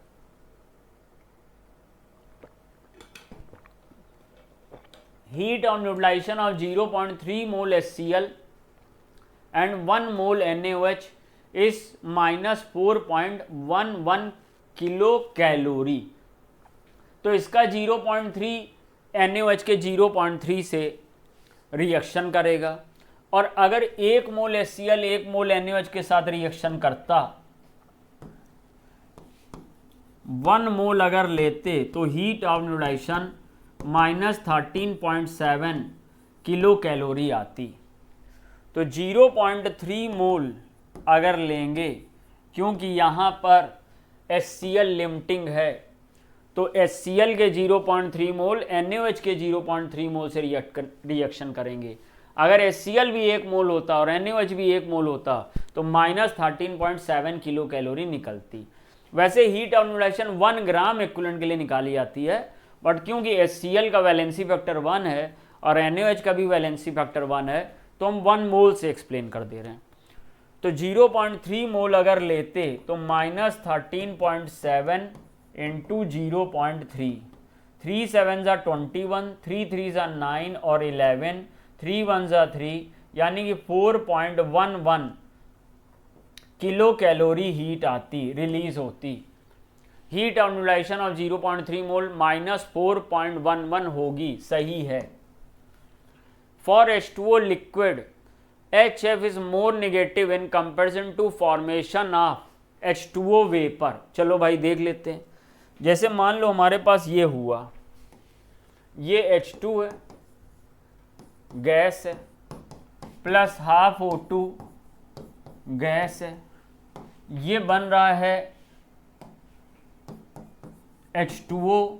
मान लो हमने बनाया लिक्विड, और लिक्विड बनाया और इसमें डेल्टा H मान लीजिए हमारी -100 है, क्योंकि ये कंबस्शन भी प्रोसेस है हाइड्रोजन का, तो ऑलवेज एक्सोथर्मिक होगा, तो -100 होगा। -100 का मीन्स मुझे 100 किलो जूल या 100 किलो कैलोरी जो भी यूनिट है मिल रही है। -100 मुझे मिल रही है जब लिक्विड वाटर बना था। अब लेकिन ये लिक्विड वाटर कहने लगा कि भैया हमको वाटर वेपर में बदलना है, आप मुझे लिक्विड स्टेट में मत लीजिए, मुझे वाटर वेपर में जाना है। तो जब वाटर वेपर में जाओगे तो वाटर वेपर में या यहाँ पर गैसियस स्टेट में जब जाओगे तो ये एक एंडोथर्मिक प्रोसेस होगा, एंडो लिक्विड से गैस बदलने में, तो इसको एनर्जी की नीड होगी। तो इसने कहा कि भैया हमको कुछ एनर्जी चाहिए, तो हमने कहा एनर्जी हम तो नहीं देंगे, ये जो -100 निकली थी जो हम लेना चाह रहे थे, इसमें से आप ले लो 20, इसमें से 20 ले लिया। 20 इन्होंने इसको दे दिया, तो अब मुझे कितना बचा 80। जैसे मुझे किसी से 100 रुपये लेने थे, मैं 100 रुपये लेने जा रहा था, इतने में आप आ गए, आपने कहा सर मुझे प्लीज़ 20 रुपये दे दीजिए। तो मैंने कहा कि अच्छा ठीक है, बच्चा है हमारा, 20 रुपये हमने दे दिए। 20 रुपये हमने आपको दे दिए, वो 100 रुपये हमें मिले थे, तो हमें टोटल पॉकेट में कितना मिला 80 रुपीज़। तो ये डेल्टा है, जो अगर वेपर स्टेट में जाओगे तो 80 रुपीज़ मिलेगा। इसका मीन्स है कि वेपर स्टेट की कम निगेटिव होगी और लिक्विड स्टेट की ज़्यादा निगेटिव होगी। तो for water liquid delta H F is more negative in comparison to formation of water vapour. बिल्कुल सही बात हो गई, बिल्कुल सही। Heat of combustion of H2 is equal to heat of formation of H2O liquid. लीजिए सर, 1 मोल सब्सटेंस को O2 के साथ अगर आप कंबस्ट करेंगे तो जो एनर्जी रिलीज होती है वो heat of combustion of reactant कहलाती है। और इसी में 1 मोल वाटर का फॉर्मेशन भी हो रहा है अपने एलिमेंट से, तो ये वाटर की हीट ऑफ फॉर्मेशन भी है, तो ये सेम है। Heat of hydrogenation is always endothermic, गलत हो गया, ये ऑलवेज एक्सोथर्मिक होता है। Hydrogenation process is always exothermic in nature. तो पूछा क्या है, चूज द करेक्ट आंसर। तो करेक्ट आंसर मतलब करेक्ट स्टेटमेंट पूछ रहा है from the option given below. तो ए बी सी सही है और डी गलत है। इस तरह से 58 के सेकंड ऑप्शन के साथ जाना चाहिए। उम्मीद है आप समझ पाए होंगे, हम लोग पूरी मेहनत के साथ लगे हुए हैं। और कभी कभी बच्चों इतना बताने के बाद भी कोई कन्फ्यूजन क्रिएट हो जाता है, तो आप ज़रूर उसको पूछ सकते हैं, या हम लोग से कहीं सिली मिस्टेक होती है तो आप उसको इंडिकेट कर सकते हैं। हम लोग इंसान हैं, पूरी कोशिश करते हैं कि आप लोगों को सही डिस्कस करें। कभी कभी आप लोग नाराज़ हो जाते हैं कुछ बातों पे कि ये सही नहीं था, वो सही नहीं था, तो हम लोग डिस्कस कर सकते हैं चैट बॉक्स में, कमेंट बॉक्स में। तो match the following column first and second. अब मुझे फर्स्ट और सेकेंड कंपेयर करना है। तो यहाँ पे देखिए H2S हमारे को दिया गया है। H2S की जो ऑक्सीडेशन नंबर सल्फर की वो -2 है बेटा, ये लोएस्ट स्टेट में है, बिकॉज लोएस्ट ऑक्सीडेशन नंबर होती है ग्रुप नंबर -8 और सल्फर 6th ग्रुप का है, तो 6 - 8 यानी -2। और अगर लोएस्ट ऑक्सीडेशन स्टेट है तो हमेशा रिड्यूसिंग एजेंट होगा। सो ये H2S A का Q से मैच हो जाएगा, ये हमेशा रिड्यूसिंग एजेंट होगा। तो A का Q, तो A का Q केवल एक ही जगह पे सेकंड में, तो सेकंड हो जाना चाहिए। बाकी केमिनोफोर में Mn अपनी हाईएस्ट ऑक्सीडेशन स्टेट में, ये 7th B ग्रुप का है +7 है, तो ये ऑलवेज ऑक्सीडाइजिंग एजेंट होगा। तो B का P ये भी सही। और H2O2 में O की -1 है, O की लोएस्ट होती है -2, हाईएस्ट होती है +2। सो ये मिडिल ऑक्सीडेशन स्टेट में है, तो can oxidise oxidising agent as well as reducing agent, इसलिए सेकेंड ऑप्शन के साथ जाएंगे।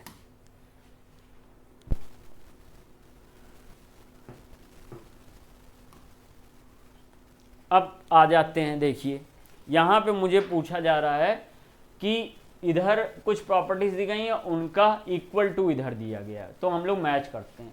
Slope of ln k versus 1/t किसके बराबर होगा, तो इसको निकाल लेते हैं। हम लोग ने आर्हेनियस इक्वेशन पढ़ी है, k = AE - EA/RT। अब हम लोग ने इसको ln वैल्यू में ले लिया, तो ln k ln A plus ln E - EA/RT, इसी को हमने ले लिया ln k = ln A, और ये इधर ले आए तो -EA/R 1/T, और ln E 1 हो जाएगा। इस तरीके से हमारे पास आ गया ln k = -EA/R 1/T plus ln A। ये y एक्सिस पे ले लो, m slope x plus c, तो m स्लोप आपको तो याद ही होगा -EA/R होता, फिर भी मैंने बना के बता दिया। तो जो स्लोप है वो -EA/R होगा, ये -EA/R दिया गया है, तो ए का मैच मेकिंग एस से होगा। तो ए आर ए एस दो जगह है, तो आगे जाना पड़ेगा। थ्रेशोल्ड एनर्जी की इक्वेशन क्या होती है? ई टी यानी थ्रेशोल्ड एनर्जी बराबर होता है ई ए यानी एक्टिवेशन एनर्जी, और फिर हमारा नॉर्मल एनर्जी यानी मॉलिक्यूल की पोटेंशियल एनर्जी। तो ये नॉर्मल एनर्जी हो गया। तो इस तरीके से थ्रेशोल्ड एनर्जी में से अगर नॉर्मल एनर्जी सब्सट्रैक्ट करोगे मॉलिक्यूल की, तो ये एक्टिवेशन एनर्जी के बराबर आ जाएगी, ई ए के बराबर, तो बी आर होगा। अब ए का एस और बी का आर दो अभी तक सेम मिल रहा है। Fraction of molecule with energy activation energy के बराबर या एक्टिवेशन एनर्जी से ग्रेटर, तो ये क्या होता है? के बराबर ए E minus E A upon R T. तो ये जो फ्रैक्शन होता है जिसे हम लोग एक्सपोनेंशियल फैक्टर भी कहते हैं, ये e की power minus E A upon R T, Boltzmann factor भी होता है। ये हमारा सर वो फ्रैक्शन ऑफ द मॉलिक्यूल है जिसकी एनर्जी एक्टिवेशन एनर्जी के बराबर या उससे ज़्यादा हो सकती है। तो इसमें हम लोग का C में मिल जाएगा,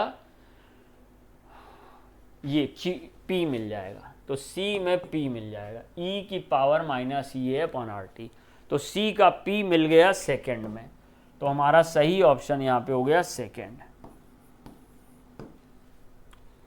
और डेल्टा H क्या होता है? डेल्टा H बराबर होता है activation energy of forward reaction या रिएक्टेंट और activation energy of backward reaction. तो activation energy of forward reaction minus backward reaction यानी डी को क्यू से हम लोग सेटिस्फाइड करेंगे। अगर डेल्टा एच निकाल रहे होते एंथैल्पी चेंज के टर्म में, तो delta H of product minus delta H of reactant होते, कंफ्यूज मत हो जाना। अगर एक्टिवेशन एनर्जी के टर्म में लिख रहे हो तो रिएक्टेंट माइनस प्रोडक्ट या फॉरवर्ड माइनस बैकवर्ड होगा। तो हम लोग इस समय 60 क्वेश्चन कर चुके हैं और 60 क्वेश्चन में हम लोग ने सेकंड ऑप्शन सही किया। 61 which of the following graphs are correct for first order reaction. अब ये ए नॉट दिया गया है, ए नॉट मतलब आपका इनिशियल क्वांटिटी।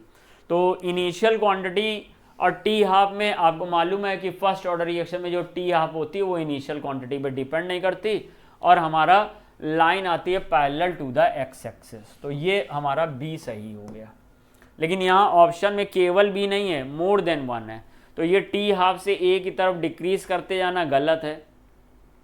टाइम के साथ साथ जैसे जैसे हमारा कंसंट्रेशन घटेगा तो रेट घटेगा, और टाइम के साथ साथ ये रेट बढ़ना ये गलत है। अब इसको देख लीजिए, टाइम के साथ साथ लॉग ए नॉट अपॉन ए बढ़ता जाएगा। इसको हम लोग इक्वेशन को बना लेते हैं। मान लीजिए हमारे पास ये इक्वेशन है, k equal to 2.303 T log R naught upon R. इसको रीअरेंज करते हैं तो इसको ऐसे ले लेंगे, log R naught upon R, और ये यहाँ पे ले गए k अपॉन 2.303 टी, ये KT कर लिया अपॉन 2.303 कर लिया। अब अगर हम लोग इसमें ग्राफ प्लॉट करेंगे y equal to M X plus C से, तो इंटरसेप्ट 0 बच रहा है और ये पॉजिटिव स्लोप आ रहा है इसका, इसलिए हमारा ये straight line with positive slope आ जाएगा। तो ये वाला हमारा ग्राफ सही है। तो A और C दो सही हैं, तो A और C B और C दो सही हैं, तो B और C में हमको मिल जाएगा सेकंड ऑप्शन। तो 61 का हम लोग सेकंड ऑप्शन करेंगे। 62 देखिए,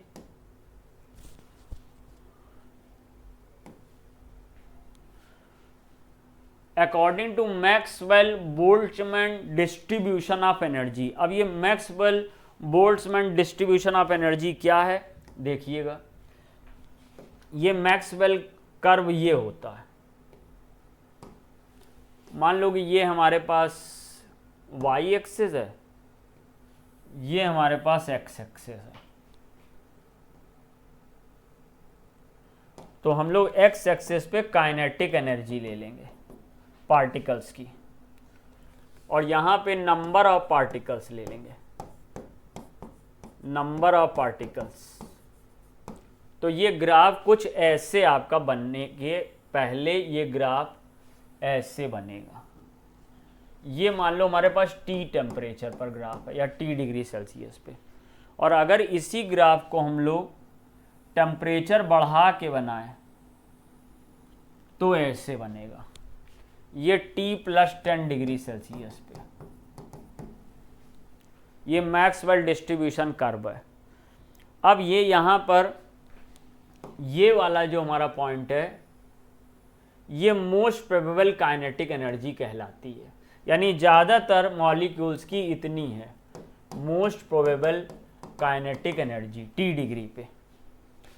और इस समय मोस्ट ज़्यादातर पार्टिकल्स की काइनेटिक एनर्जी ये है, काइनेटिक एनर्जी 1। टेम्परेचर बढ़ा देंगे तो फिर हमको ये पीक यहाँ शिफ्ट हो गया, तो पीक जब शिफ्ट हो गया तो पीक शिफ्ट होने पर काइनेटिक एनर्जी की वैल्यू तो बढ़ गई लेकिन नंबर ऑफ पार्टिकल्स घट गए, और ये यहां पर एक्टिवेशन एनर्जी होती है, और ये यहां पर एक्टिवेशन एनर्जी में एक्टिव मॉलिक्यूल्स हैं, एक्टिव मॉलिक्यूल्स। जब टेम्परेचर बढ़ जाएगा तो एक्टिव मॉलिक्यूल्स की संख्या भी बढ़ जाएगी। केमिकल काइनेटिक्स में आप इस ग्राफ को देख सकते हैं। अब इस ग्राफ के अकॉर्डिंग हम लोग यहाँ पर चलते हैं, क्या बात बताता है।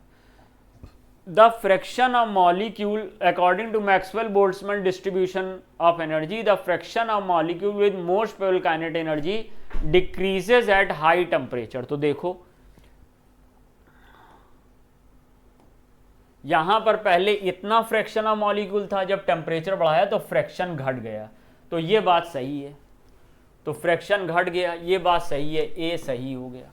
The fraction of molecule with most probable kinetic energy increases eight high temperature, तो ये तो इसका उल्टा हो गया, ये बात गलत हो गई, ये बात गलत हो गई। फिर most probable kinetic energy increase at higher temperature, तो सर देखिए मोस्ट प्रोबेबल काइनेटिक एनर्जी क्या इंक्रीज हुई हायर टेम्परेचर पे, ये ke1 था, ये ke2 है, तो ये मोस्ट प्रोबेबल काइनेटिक एनर्जी की जो वैल्यू है वो तो बढ़ गई है लेकिन फ्रैक्शन कम हो गया, तो पॉइंट नंबर 3 सही हो गया, सी सही हो गया। Most probable kinetic energy decrease at high temperature, ये गलत हो गया। पूछा क्या है हमसे, सही पूछा है कि गलत पूछा है। According to Maxwell distribution of energy, यहाँ नीचे करेक्ट लिख दिया है, तो करेक्ट हमारा कौन सा हो जाएगा, ए करेक्ट हो जाएगा और सी करेक्ट हो जाएगा, तो सेकंड ऑप्शन के साथ हम लोग जाएंगे।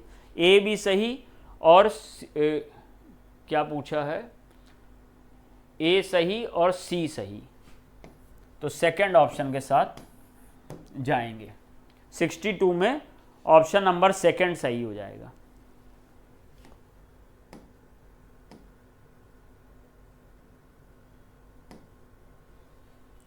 Consider the following statement.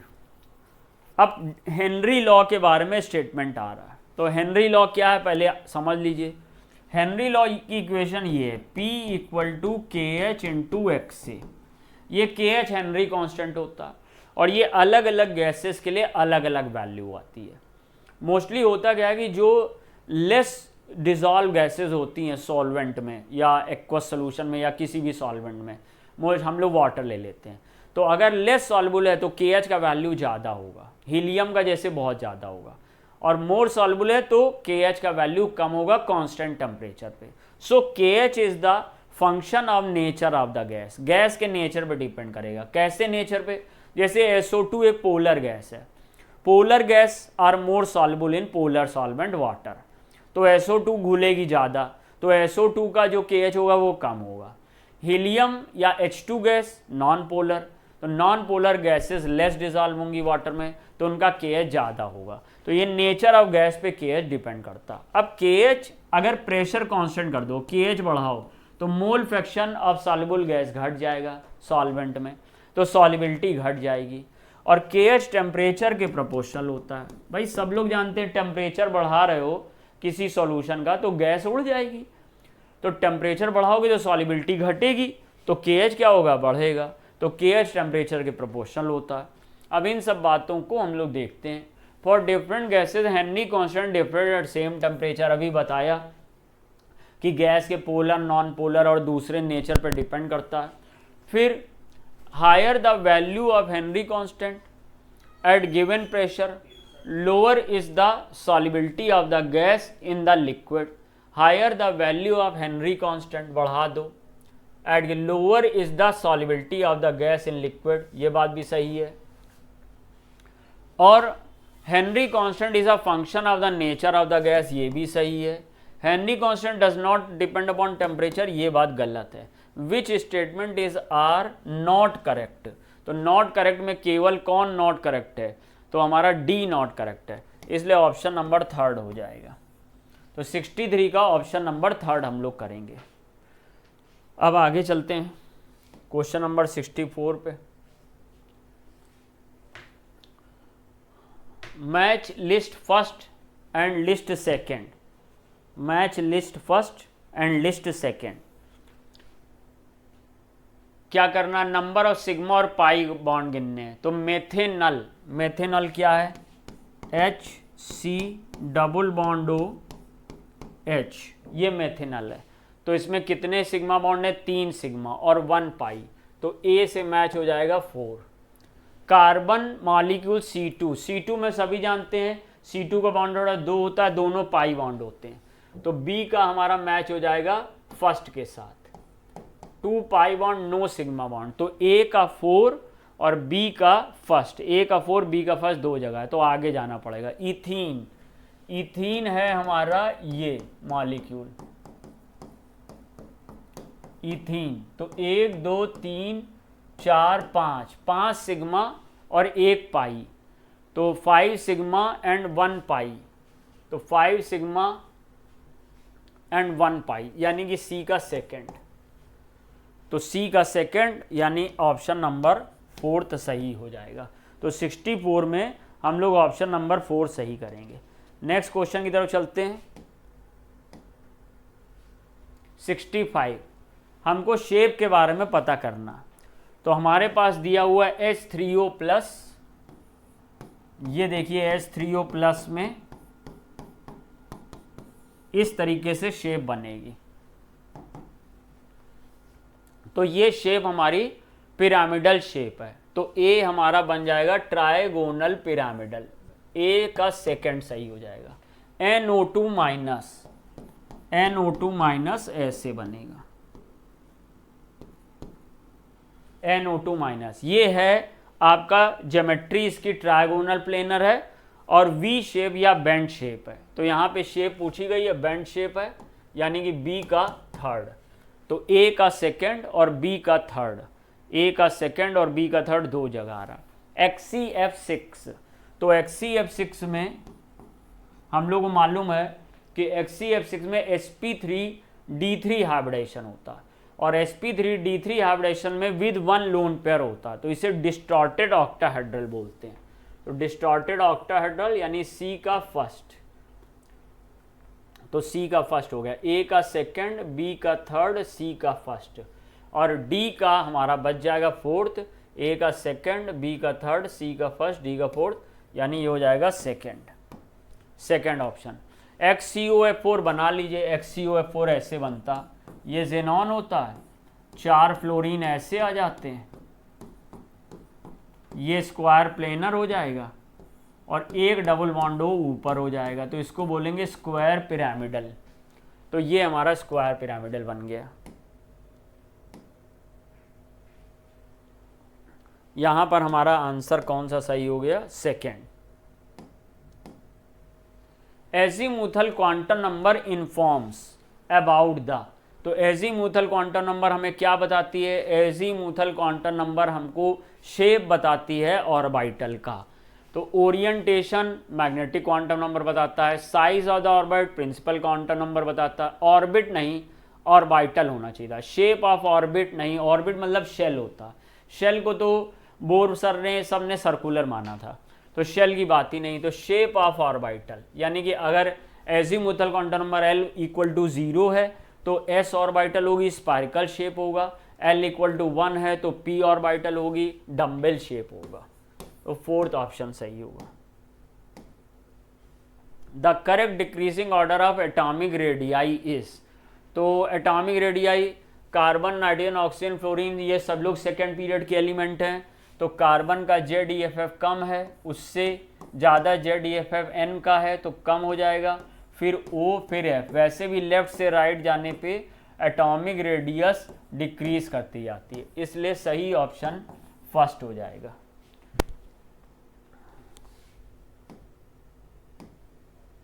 Which of the following pair of species with iso structural, तो सबका स्ट्रक्चर बना लेते हैं, आइसो स्ट्रक्चरल पता चल जाएगा। तो आइसो स्ट्रक्चरल, तो CO2 ऐसे लीनियर होता और SO2 बेंड शेप होता, क्योंकि इसके पास एक लोन पेयर ऑफ इलेक्ट्रॉन हो जाएगा, तो ये तो हो नहीं सकता। SiF4 टेट्राहेड्रल होता है और SF4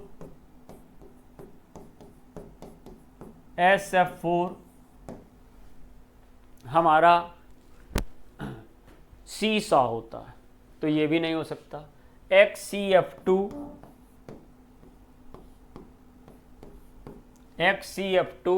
हमारा लीनियर है, 3 लोन पेयर ऑफ इलेक्ट्रॉन होंगे, और I3 माइनस भी लीनियर है, क्योंकि अगर हम I पे माइनस रख दें तो ये जेनॉन लाइक बिहेव करने लगेगा, तो दोनों लीनियर है। तो यही लोग हमारे आइसो स्ट्रक्चर हैं। SF6 ऑक्टाहेड्रल है, SF6 ऑक्टाहेड्रल है, और XCF6 अभी बताया था डिस्टॉर्टेड ऑक्टाहेड्रल है, 1 2 3 4 5 6 और लोन पेयर ऑफ इलेक्ट्रॉन। तो ये हमारा नॉर्मल ऑक्टाहेड्रल है, ये डिस्टॉर्टेड ऑक्टाहेड्रल है, इसलिए हमारा ऑप्शन नंबर 3 सही हो जाएगा। इस तरीके से बच्चों हमने अपने वाले पार्ट के क्वेश्चन आपको डिस्कस किए, उम्मीद है आप समझ पाए होंगे। कोई क्वेरी या शिकायत हो तो बताइएगा। गुड इवनिंग बच्चों। चले बेटा, क्वेश्चन नंबर 68 तक संजीव सर ने कर दिया, 69 ऑनवर्ड देखिए। Knowing that the chemistry of lanthanide is dominated by it's +3 oxidation state. सबको मालूम बेटा लेंथेनाइड क्या शो करना पसंद करते हैं, +3। Which of the following statement is incorrect? Because of large size of the Ln third ion, lanthanide third वाले जो है जिनकी ऑक्सीडेशन नंबर 3 होती है, bonding in its compound is predominantly ionic. सही स्टेटमेंट है बेटा, कंपाउंड इनके आयनिक होते हैं। Ionic size of Ln third decrease in general with increase of atomic number, बिल्कुल सही। इफेक्टिव न्यूक्लियर चार्ज बढ़ेगा, सही है, ठीक है। Ln third compound are generally colourless, गलत है बेटा। भाई देखो लेंथेनाइड है, इनमें अनपेयर्ड इलेक्ट्रॉन होता है, अनपेयर्ड इलेक्ट्रॉन होगा तो बेटा पैरामैग्नेटिक होंगे और बेटा कलर्ड होंगे, गलत। फिर देखो Ln3 hydroxide are mainly basic, बेटा सही है, ठीक। तो स्टेटमेंट का क्वेश्चन है, एनसीईआरटी की लाइन से, आंसर बेटा क्या हो गया, 3rd।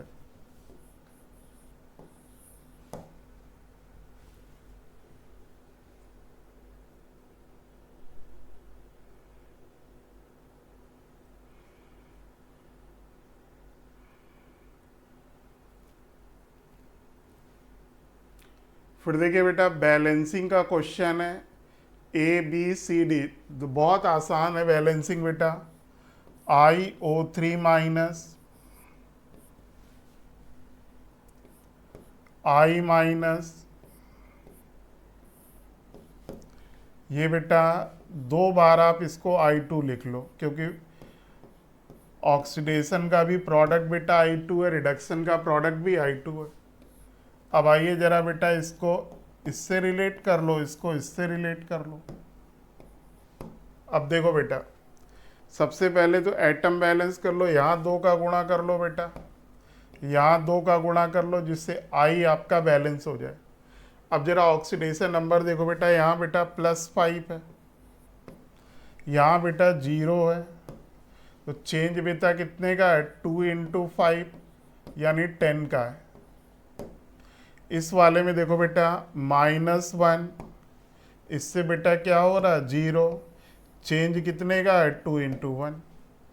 तो यहाँ देखो ये वाला प्रोसेस बेटा क्या है, ऑक्सीडेशन है, ये वाला प्रोसेस बेटा क्या है, रिडक्शन है। यहाँ पर बेटा 2 10, तो ये 5 और बेटा 1 हो गया। अब देखो जरा, इसमें कोई मल्टीप्लाई नहीं करो बेटा, यानी 1 का 2iO3 माइनस, प्लस इसमें बेटा 5 का मल्टीप्लाई करो, 10i माइनस हो जाएगा, ठीक। गिब्स, अब देखो बेटा इसमें कोई मल्टीप्लाई नहीं, i2, और इसमें 5 का मल्टीप्लाई करोगे 5i2, ठीक है। अब जरा देखो चार्ज बैलेंस करो, इधर देखो 2 निगेटिव 10 निगेटिव, इधर कुछ नहीं है, तो इधर बेटा क्या हो जाएगा, 12H+ हो जाएगा। अब 12H+ से बेटा वाटर कितने बनेंगे, 6H2O हो जाएगा, ठीक है। अब जरा 2 कॉमन ले लो बेटा, तो ये हो जाएगा 6H+ iO3 minus 5i minus Gibbs 5 और 1 6i2, तो बेटा 3i2 बचेगा, प्लस 3H2। अब चेक करो बेटा, ए आई माइनस तो क्लियरली दिख रहा बेटा, ए बराबर क्या दिख रहा, 5, बी बेटा H+ है, ठीक है ना, तो बी बराबर बेटा कितना हो गया, 6, सी वाटर है बेटा, वाटर सी बराबर बेटा कितना, 3, और I2 बेटा कितना, 3।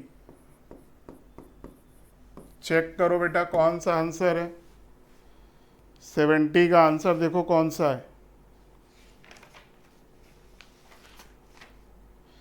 चेक कर लो बेटा 70 का आंसर क्या रहा, 5633 आंसर बेटा फर्स्ट।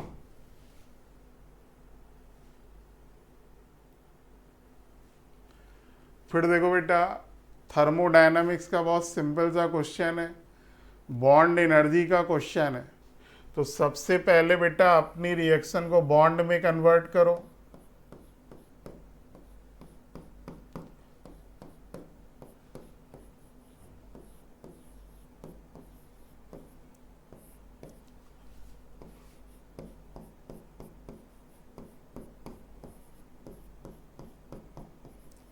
अब आप सबको मालूम है बेटा, जब बॉन्ड एनर्जी दी हो तो डेल्टा H क्या होता है, bond energy of reactant minus bond energy of product. एक अमोनिया में बेटा 3 बॉन्ड है, तो 2 में कितना हो गया, 6। NH की बॉन्ड एनर्जी बेटा कितनी दी है, 100।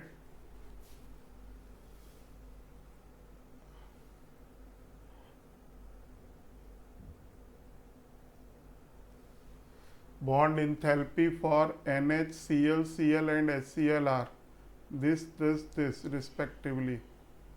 ये 200 कहाँ से आ गया, 1 2 3 4, ये बेटा क्वेश्चन थोड़ा गलत है, 71 देखें क्या लिखा है, bond enthalpy of NH, Cl, Cl and triple bond N, यहां पर बेटा N ट्रिपल बॉन्ड N है, NH, Cl, Cl and triple bond N and HCl are 100, 150, 300, 300 के बाद बेटा एंड 200, तो ये 4 है आपका। अब जरा देखो बेटा, से NH की बॉन्ड एनर्जी बेटा कितनी है, 100, तो ये 600 हो गया, प्लस Cl की बॉन्ड एनर्जी बेटा कितनी है 150, 3 into 150 minus N triple bond N बेटा कितना है 300, HCl की बेटा 6 इंटू 2, तो देखो ये 600 और 15 दिया 45, 1050 हो गया। और इधर बेटा 6 दूनी 12, 3 1500 हो गया, तो ये बेटा -450 आ गया। ठीक है ना, तो आपका आंसर बेटा -450, सेकेंड आंसर।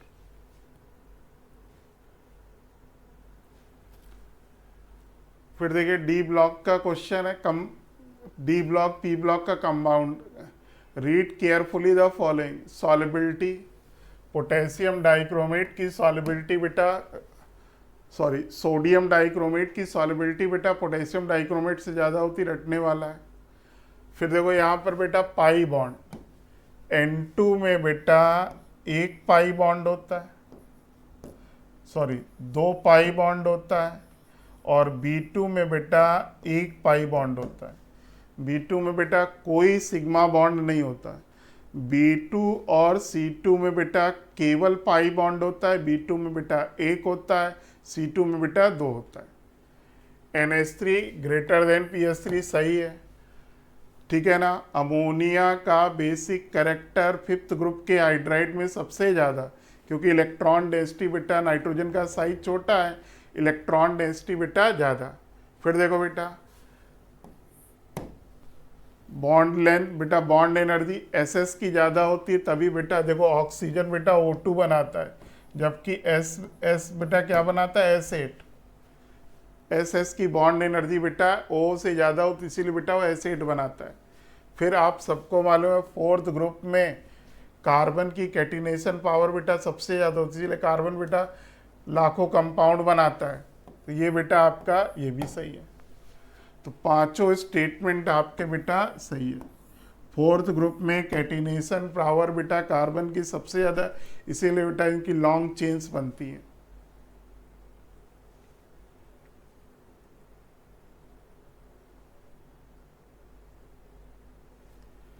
फिर देखिए find the strongest acid among the following. देखो एसिटिक एसिड है, फिर देखो बेटा क्लोरो एसिटिक एसिड है, सॉरी क्लोरोप्रोपेनोइक है। देखो यहाँ पर बेटा यहाँ Cl लगा होता तो सबसे ज़्यादा यही हो जाता, लेकिन चूंकि बेटा जैसे जैसे Cl आपका COOH से दूर होता जाएगा तो एसिडिक स्ट्रेंथ बेटा क्या होगी, घटती जाएगी। फॉर्मिक एसिड में कोई इंडक्टिव इफेक्ट नहीं है, तो यहाँ सबसे ज़्यादा बेटा कौन होगा, फॉर्मिक। ठीक है ना, क्योंकि इसमें कोई इंडक्टिव इफेक्ट नहीं है। ठीक है ना। आप कहोगे सेकंड में बेटा -I लगा है, लेकिन -I बेटा COOH से बहुत दूर है, इसलिए इसका एसिडिक कैरेक्टर बेटा फॉर्मिक एसिड से कम होगा। और ये ध्यान रखना, फॉर्मिक और बेंजोइक में बेटा ज़्यादा कौन होता है, फॉर्मिक। और फर्स्ट और थर्ड में अगर देखोगे तो बेंजोइक ज़्यादा होता है। फर्स्ट थर्ड फोर में अगर आप देखोगे तो सबसे ज़्यादा फोर्थ होगा, फिर थर्ड होगा, फिर बेटा फर्स्ट होगा।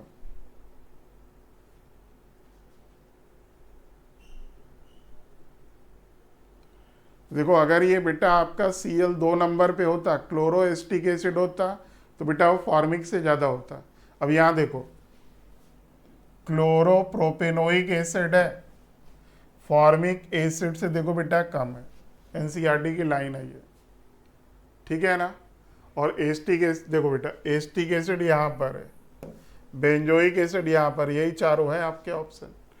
तो सबसे ज़्यादा बेटा कौन हुआ, फॉर्मिक, फिर क्लोरोप्रोपेनोइक, फिर बेटा बेंजोइक, फिर बेटा आपका एसिटिक एसिड। तो देखो यहाँ पर अगर चारों में ऑर्डर देखोगे तो सबसे ज़्यादा बेटा फॉर्मिक हुआ, -I इफेक्ट के कारण ये वाला हो गया।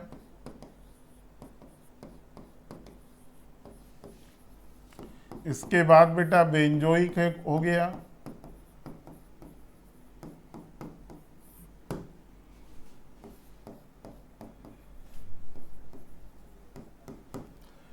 ठीक है ना। ये वाला इससे कम इसलिए बेटा क्योंकि Cl इस कार्बन की बजाय अगर यहाँ पर लगा होता तो बेटा ये ज़्यादा होता है, ये कम होता है।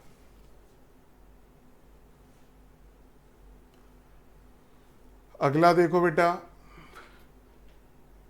कार्बोनिल कंपाउंड है, इसको बेटा हमें किस में कन्वर्ट करना है, एल्केन में। हमारे पास बेटा 3 रिएक्शन है।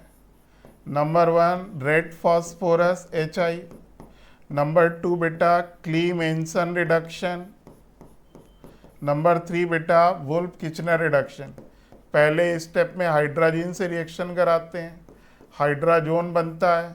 सेकेंड स्टेप में बेटा बेस के साथ हीट करते हैं, ठीक है ना। तो देखो बेटा ये है नहीं, ये है नहीं, केवल ये आंसर बेटा third. Lithium aluminium hydride NaBH4 carbonyl compound को बेटा किस में कन्वर्ट करेंगे, अल्कोहल में। ठीक, तो देखो बेटा अगर कार्बोनिल से एल्केन में जाना है, क्लीमेंशन, वुल्फ किचनर, और इसके अलावा बेटा red PHI। In the dissociation reaction, degree of dissociation of HI will be affected by, देखो 2HI gives H2 plus I2, ये बेटा डिसोसिएशन है। अब देखो बेटा इसका डेल्टा Ng कितना है, 0। डेल्टा Ng 0 का मतलब no effect of pressure, no effect of volume of vessel, no effect of addition of inert gas. तो ये वाला ऑप्शन होगा नहीं, ये भी बेटा नहीं होगा। प्रेशर वॉल्यूम का हो तो अभी नहीं होगा। अब देखो ये बेटा डिसोसिएशन है, डिसोसिएशन का मतलब बेटा endothermic. Endo is favoured by high temperature, increasing temperature बेटा अगर टेम्परेचर आप बढ़ाओगे तो डिग्री ऑफ डिसोसिएशन भी बेटा क्या होगा, बढ़ जाएगा। ठीक, तो केवल बेटा किससे अफेक्टेड होगा, टेम्परेचर से। प्रेशर से अफेक्टेड नहीं होगा, वॉल्यूम से अफेक्टेड नहीं होगा, inert gas either constant pressure constant volume से अफेक्टेड नहीं होगा। तो आंसर 75 का बेटा थर्ड। 76 देखिए,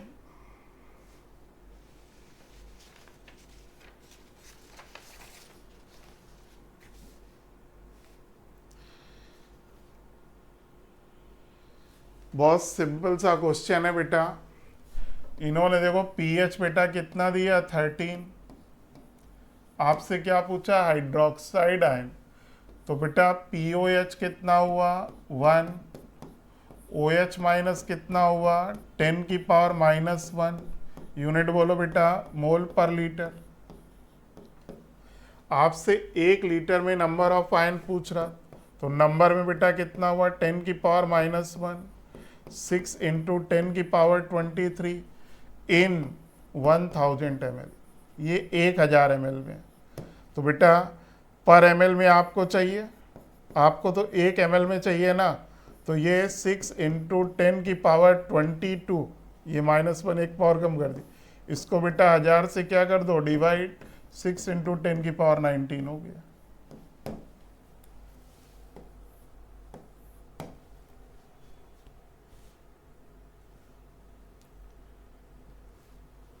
फिर देखिए बेटा मैचिंग का क्वेश्चन है, प्योरिफिकेशन का है।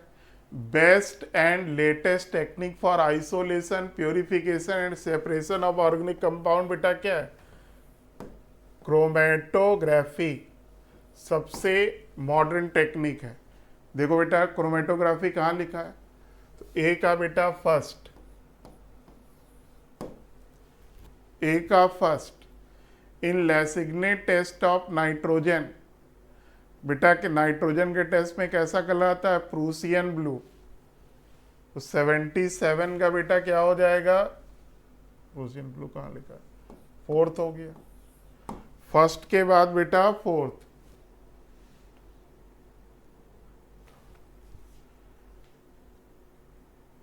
बी का बेटा फोर्थ हो गया। अब सी का देखो, इन लेसिग्ने टेस्ट फॉर सल्फर, बेटा सल्फर में क्या होता है, वायलेट कलर डेवलप होता है, तो सी का बेटा थर्ड हो गया। एनिलीन इज प्योरीफाइड बाई, सबको रटा होगा बेटा, वैक्यूम डिस्टिलेशन नहीं, स्टीम डिस्टिलेशन होता है। D aniline is purified by steam distillation. और ग्लिसरॉल बेटा वैक्यूम डिस्टिलेशन, ये बेटा ई हो गया। अब चेक कर लो ऑप्शन। तो ई लिख दिया हमने, यहाँ सेकंड लिखना चाहिए। चेक करो बेटा, ए का फर्स्ट 1 और 3 में है, बी का 4 1 और 3 दोनों में है, सी का बेटा थर्ड दोनों में है, डी का बेटा वी, तो डी का वी बेटा थर्ड में है, तो ये थर्ड आंसर हो गया।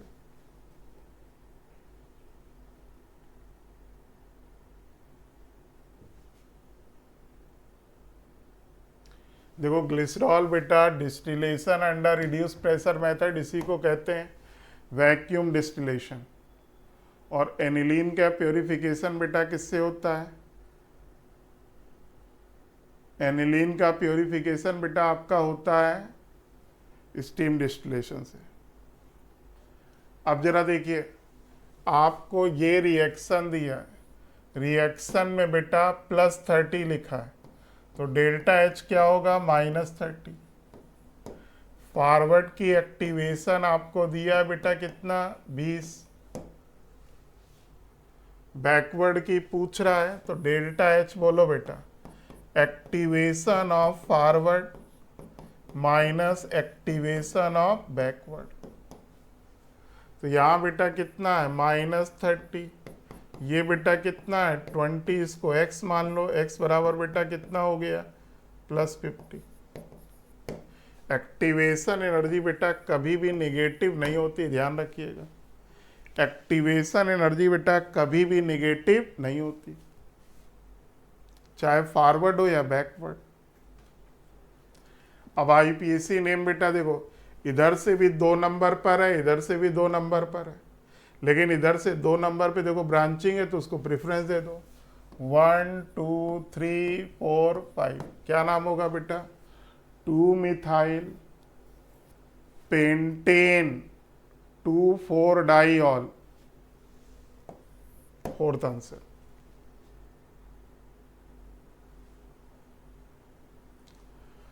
One mole of ethanol completely burn, combustion reaction लिख दो बेटा, आपका आंसर हो गया। एथेनॉल लिक्विड प्लस बेटा O2 gives 2CO2 plus 5 1 6 3H2O,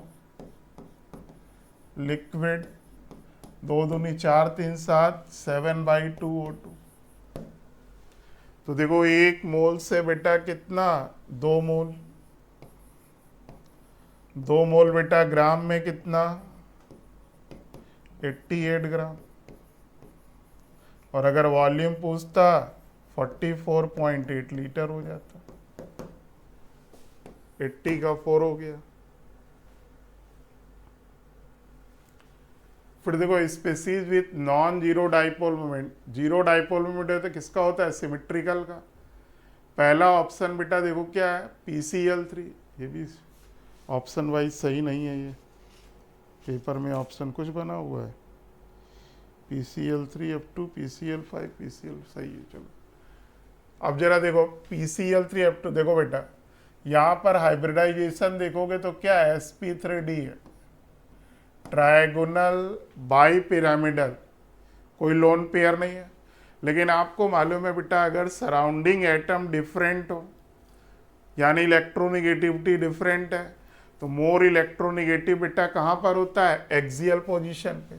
तो इस वाले में अगर आप देखोगे तो ये फास्फोरस, ये आपका Cl, ये आपका Cl, ये आपका Cl, ये आपका F, ये आपका F।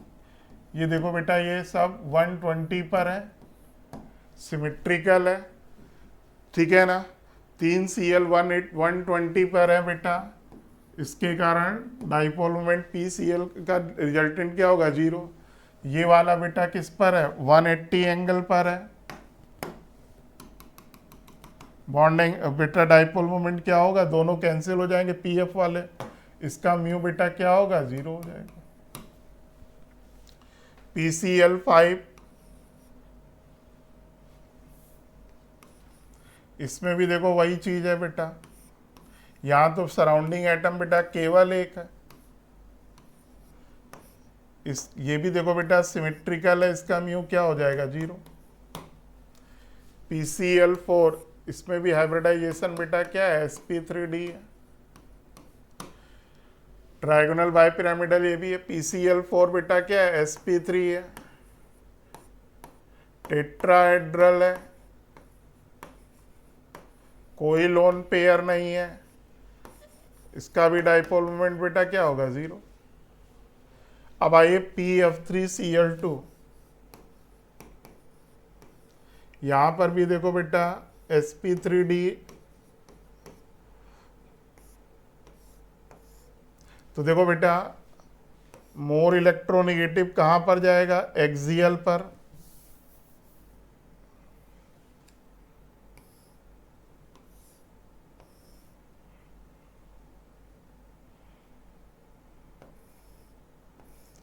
तो 2 फ्लोरीन तो बेटा एक्सियल पर चलेगा, लेकिन एक फ्लोरीन बेटा आपका बचा, अनडाउटली ये इसको कैंसिल कर देगा, लेकिन बेटा इन दोनों का रिजल्टेंट इसको कैंसिल नहीं करेगा क्योंकि अनसिमेट्रिकल दिख रहा, इसका डाइपोल में बेटा 0 नहीं होगा। तो 81 का बेटा 4th हो गया।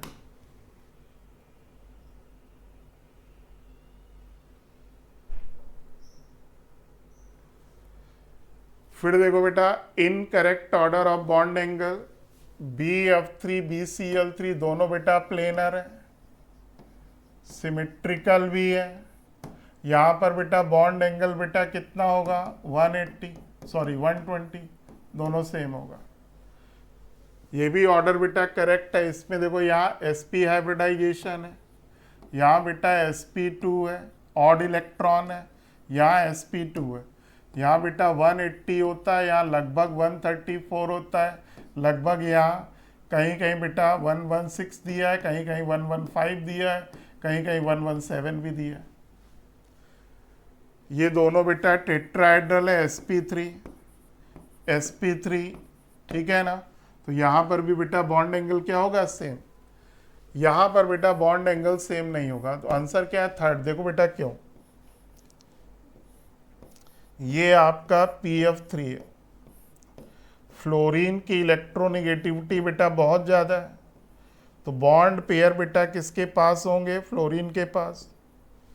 तो इसमें जो बेटा बॉन्ड पेयर रिपल्सन है वो बहुत ज़्यादा हो, सॉरी चूंकि डिस्टेंस ज़्यादा है तो बॉन्ड पेयर रिपल्सन बहुत कम होगा, तो इसलिए बेटा इसमें बॉन्ड एंगल सबसे कम होगा। इसी तरीके से आप PCl3 लो, तो कंपेटिवली बेटा फ्लोरीन के यहाँ पर बॉन्ड पेयर फास्फोरस के की ओर होंगे, ठीक है ना। और तीसरे वाले में बेटा इसमें कंपेटिवली और फास्फोरस के पास होंगे। तो देखो बेटा इस वाले में बॉन्ड पेयर रिपल्सन सबसे ज़्यादा है, इसलिए बेटा यहाँ पर बॉन्ड एंगल सबसे ज़्यादा होगा। यहाँ पर बॉन्ड पेयर के बीच की डिस्टेंस बहुत ज़्यादा है, बॉन्ड पेयर रिपल्सन बहुत कम होगा, दैट्स वाई बॉन्ड एंगल बेटा कम होगा।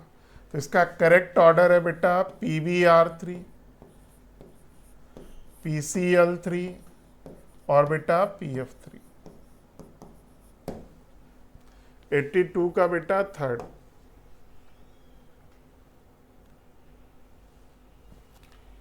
फिर 83 pyridine is aromatic in nature, बिल्कुल सही है, सबको रटा होगा, क्योंकि जो एरोमेटिसिटी की कंडीशन है बेटा वो पिरिडीन फॉलो करता है। कंडीशन क्या है वो दूसरे ऑप्शन में लिखा है। पिरिडीन देखो साइक्लिक है पहली कंडीशन, प्लेनर है दूसरा कंडीशन, कॉन्जुगेटेड है तीसरा कंडीशन, हक्कल रूल फॉलो कर रहा चौथा कंडीशन। तो एसर्शन भी सही है बेटा, रीजन भी सही है, तो आंसर बेटा क्या हो गया? फर्स्ट। 83 का फर्स्ट।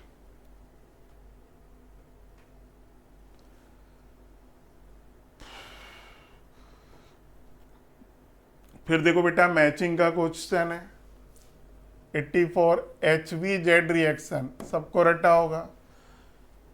कार्बोक्सिलिक एसिड जिसके पास अल्फा हाइड्रोजन होता है, रेड फास्फोरस ऑब्लिक हेलोजन यानी क्लोरीन और ब्रोमीन से रिएक्ट करके बेटा क्लोरो यानी हेलो एस्टिक एसिड बनाते हैं।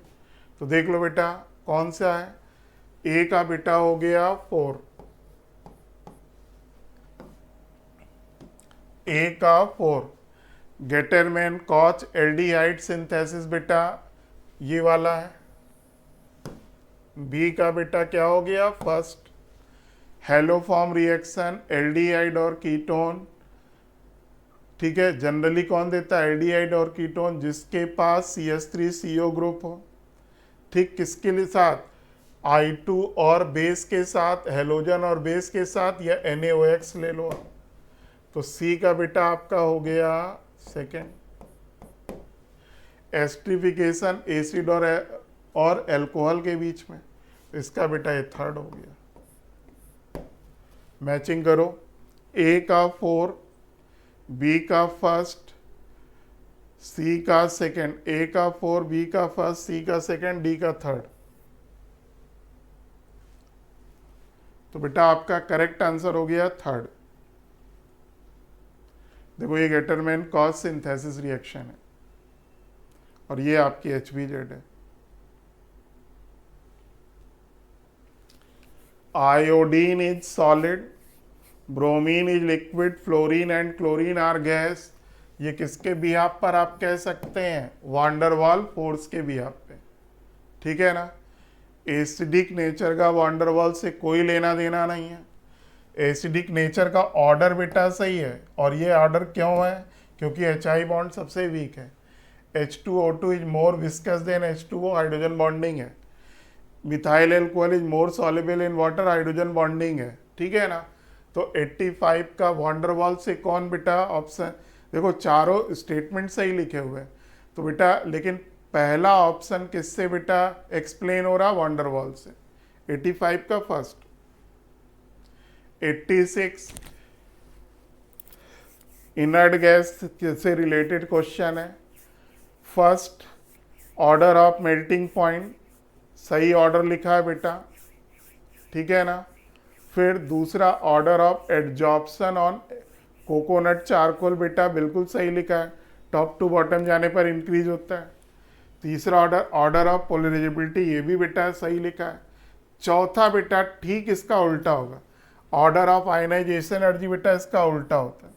सबसे ज़्यादा हीलियम, फिर नियॉन, फिर आर्गॉन, फिर क्रिप्टॉन, फिर बेटा जिनॉन। तो करेक्ट आंसर बेटा फोर्थ। फिर देखिए बेटा कह रहा कितनी रिंग बनेगी। देखो पहले वाले में OX बेटा ऑक्सिलेट है, बाइडेंटेट है, ठीक है ना। तो बाइडेंटेट यानी 2 लोन पेयर, तो बेटा उससे एक कम कर दो आप। तो यहां पर देखो एक OX के कारण एक, तो यहां पर 2 बन जाएगी। इस वाले में बेटा 4 बनेगी, बनना तो बेटा 2 चाहिए था। DMG बेटा क्या है? बाइडेंटेट है, इससे एक बनना चाहिए था, 2 DMG से 2 बनना चाहिए था, लेकिन यहाँ बेटा हाइड्रोजन बॉन्डिंग के कारण 2 एक्स्ट्रा रिंग बन जाती है, अभी मैं बना के दिखा रहा हूँ, ठीक। EDTA बेटा हेक्साडेंटेट है, एक कम कर दो बेटा 5, ब्राउन रिंग कॉम्प्लेक्स में कुछ नहीं बनेगा, ठीक है ना। तो करेक्ट आपका आंसर बेटा सेकेंड, ठीक। देखो क्यों,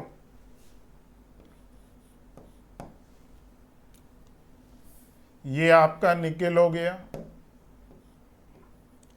डाई मिथाइल ग्लाइऑक्सिम, डाई मिथाइल, इधर मिथाइल हो गया, डबल बॉन्ड NOH हो गया बेटा, डबल बॉन्ड NO- हो गया। अब देखो बेटा यहां पर इसने इसको बॉन्ड पेयर दिया, यहां पर इसने दिया, देखो ये एक रिंग बन गई बेटा। सिमिलरली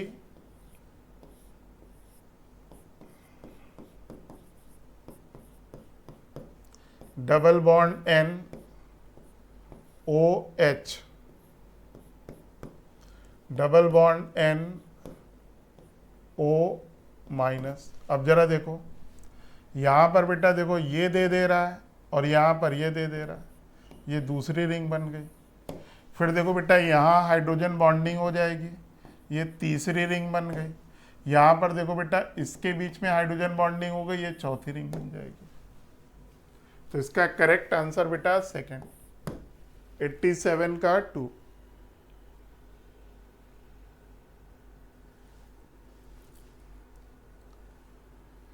फिर number of sigma bond in Mn2CO का होल 10। केवल बेटा एनसीईआरटी में स्ट्रक्चर दिया, स्ट्रक्चर मालूम होना चाहिए बस।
तो देख लो बेटा, sigma sigma sigma sigma sigma,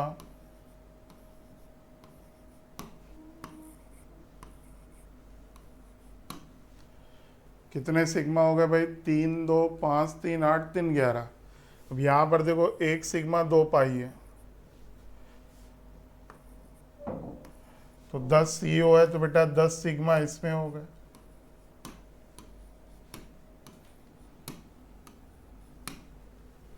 ठीक, टोटल आप सिग्मा देखोगे तो बेटा 21 हो गया।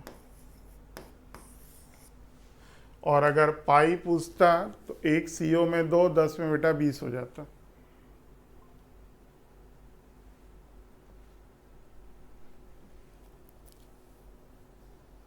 ये आपका Mn2CO10 है।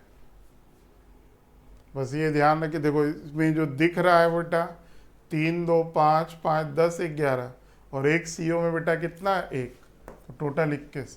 पाई बॉन्ड पूछता तो एक CO में बेटा 2, तो 10 में बेटा कितना? 20। Calculate crystal field stabilisation energy in CN का होल 6। देखो यहाँ पर अगर आप बेटा कोबाल्ट देखोगे तो ग्राउंड स्टेट में क्या है? 3d7 4s2। अगर ग्राउंड स्टेट में बेटा इसका कॉन्फ़िगरेशन देखोगे 1 2 3 4 5 6 7,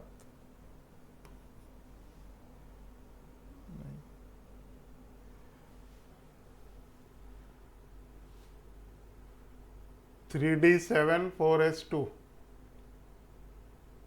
नहीं, इसको एक मिनट। और अगर CO+3 देखें बेटा, क्योंकि ऑक्सीडेशन नंबर +3 है, तो क्या बचा बेटा? 3d6 बचा। तो अगर हम 3d6 का बेटा देखें 1 2 3 4 5 6, तो देखो बिफोर पेयरिंग ऑलरेडी पेयर्ड बेटा कौन है? 1। अब देखो बेटा जब CO+3 पे कितने CN आ गए बेटा 6।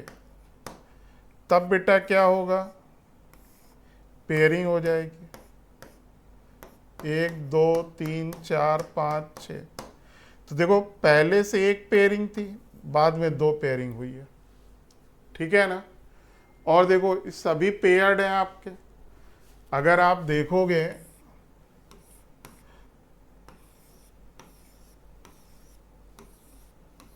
तो ये आपका T2G है, ये बेटा EG है, ये आपके 6 इलेक्ट्रॉन है। तो आप क्रिस्टल भी स्टेबलाइजेशन एनर्जी देखोगे तो क्या हो जाएगा, -0.6 इंटू बेटा क्या हो जाएगा 4, एक के कारण बेटा कितना होता है 0.4, तो -2.4 हो गया, ठीक है ना, डेल्टा नॉट इनके कारण। अब देखो बेटा P को क्या बोलते हैं, पेयरिंग एनर्जी। बिफोर पेयरिंग मतलब CN के कांटेक्ट में आने के पहले एक पेयर्ड था, ठीक है ना। CN के आने के बाद स्ट्रॉन्ग फील्ड लिगेंड इफेक्ट के कारण फर्दर कितने पेयर हुए, 2, ठीक है ना। तो यहाँ पर हम लोग 2P लेंगे, इसका करेक्ट आंसर बेटा फर्स्ट होगा। और अगर फर्स्ट आंसर नहीं होता तब आप सेकंड पे लगा सकते हैं, ठीक है ना। तो 89 का बेटा फर्स्ट। P को हम लोग बेटा पेयरिंग एनर्जी बोलते हैं, कितने पेयर्ड हुए because of strong field ligand, तो कितने हुए 2, तो 2P हो गया। अगर 2P वाला ऑप्शन नहीं होता तो हम 3P पे लगा सकते थे। 90 देखो,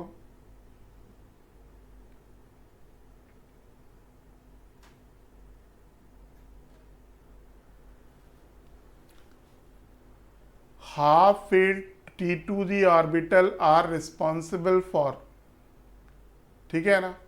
अब जरा देखो क्रोमियम ग्राउंड स्टेट में क्या होता है, 3d5 4s2 sorry 4s1, Cr+2 बेटा क्या होगा 3d4 होगा, ठीक है।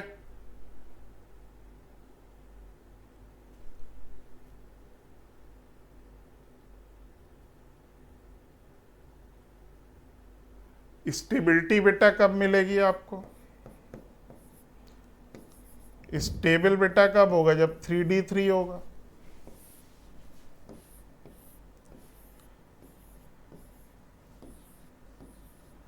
ये आपका बेटा T2G है, ये बेटा EG है। हाफ फील्ड का मतलब एक इलेक्ट्रॉन,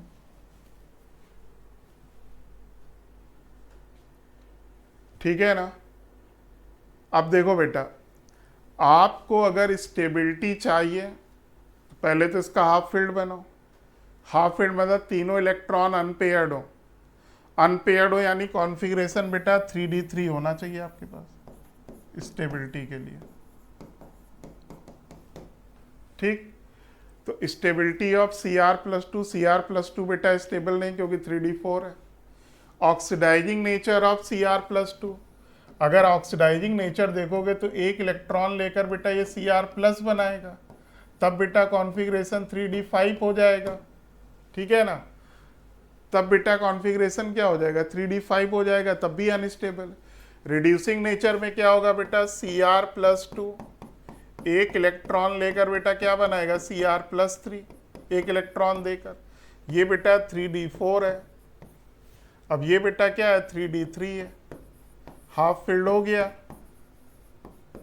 तो ये जब रिड्यूसिंग नेचर आपका Cr+2 शो करेगा, Cr+2 एक इलेक्ट्रॉन बेटा देगा तो क्या बनाएगा Cr+3, और Cr+3 बेटा तीनों इलेक्ट्रॉन बेटा कहाँ होंगे T2G में, हाफ फील्ड ऑर्बिटल। तो करेक्ट आंसर बेटा क्या हो गया थर्ड, तो 90 का बेटा थर्ड, ठीक है बेटा।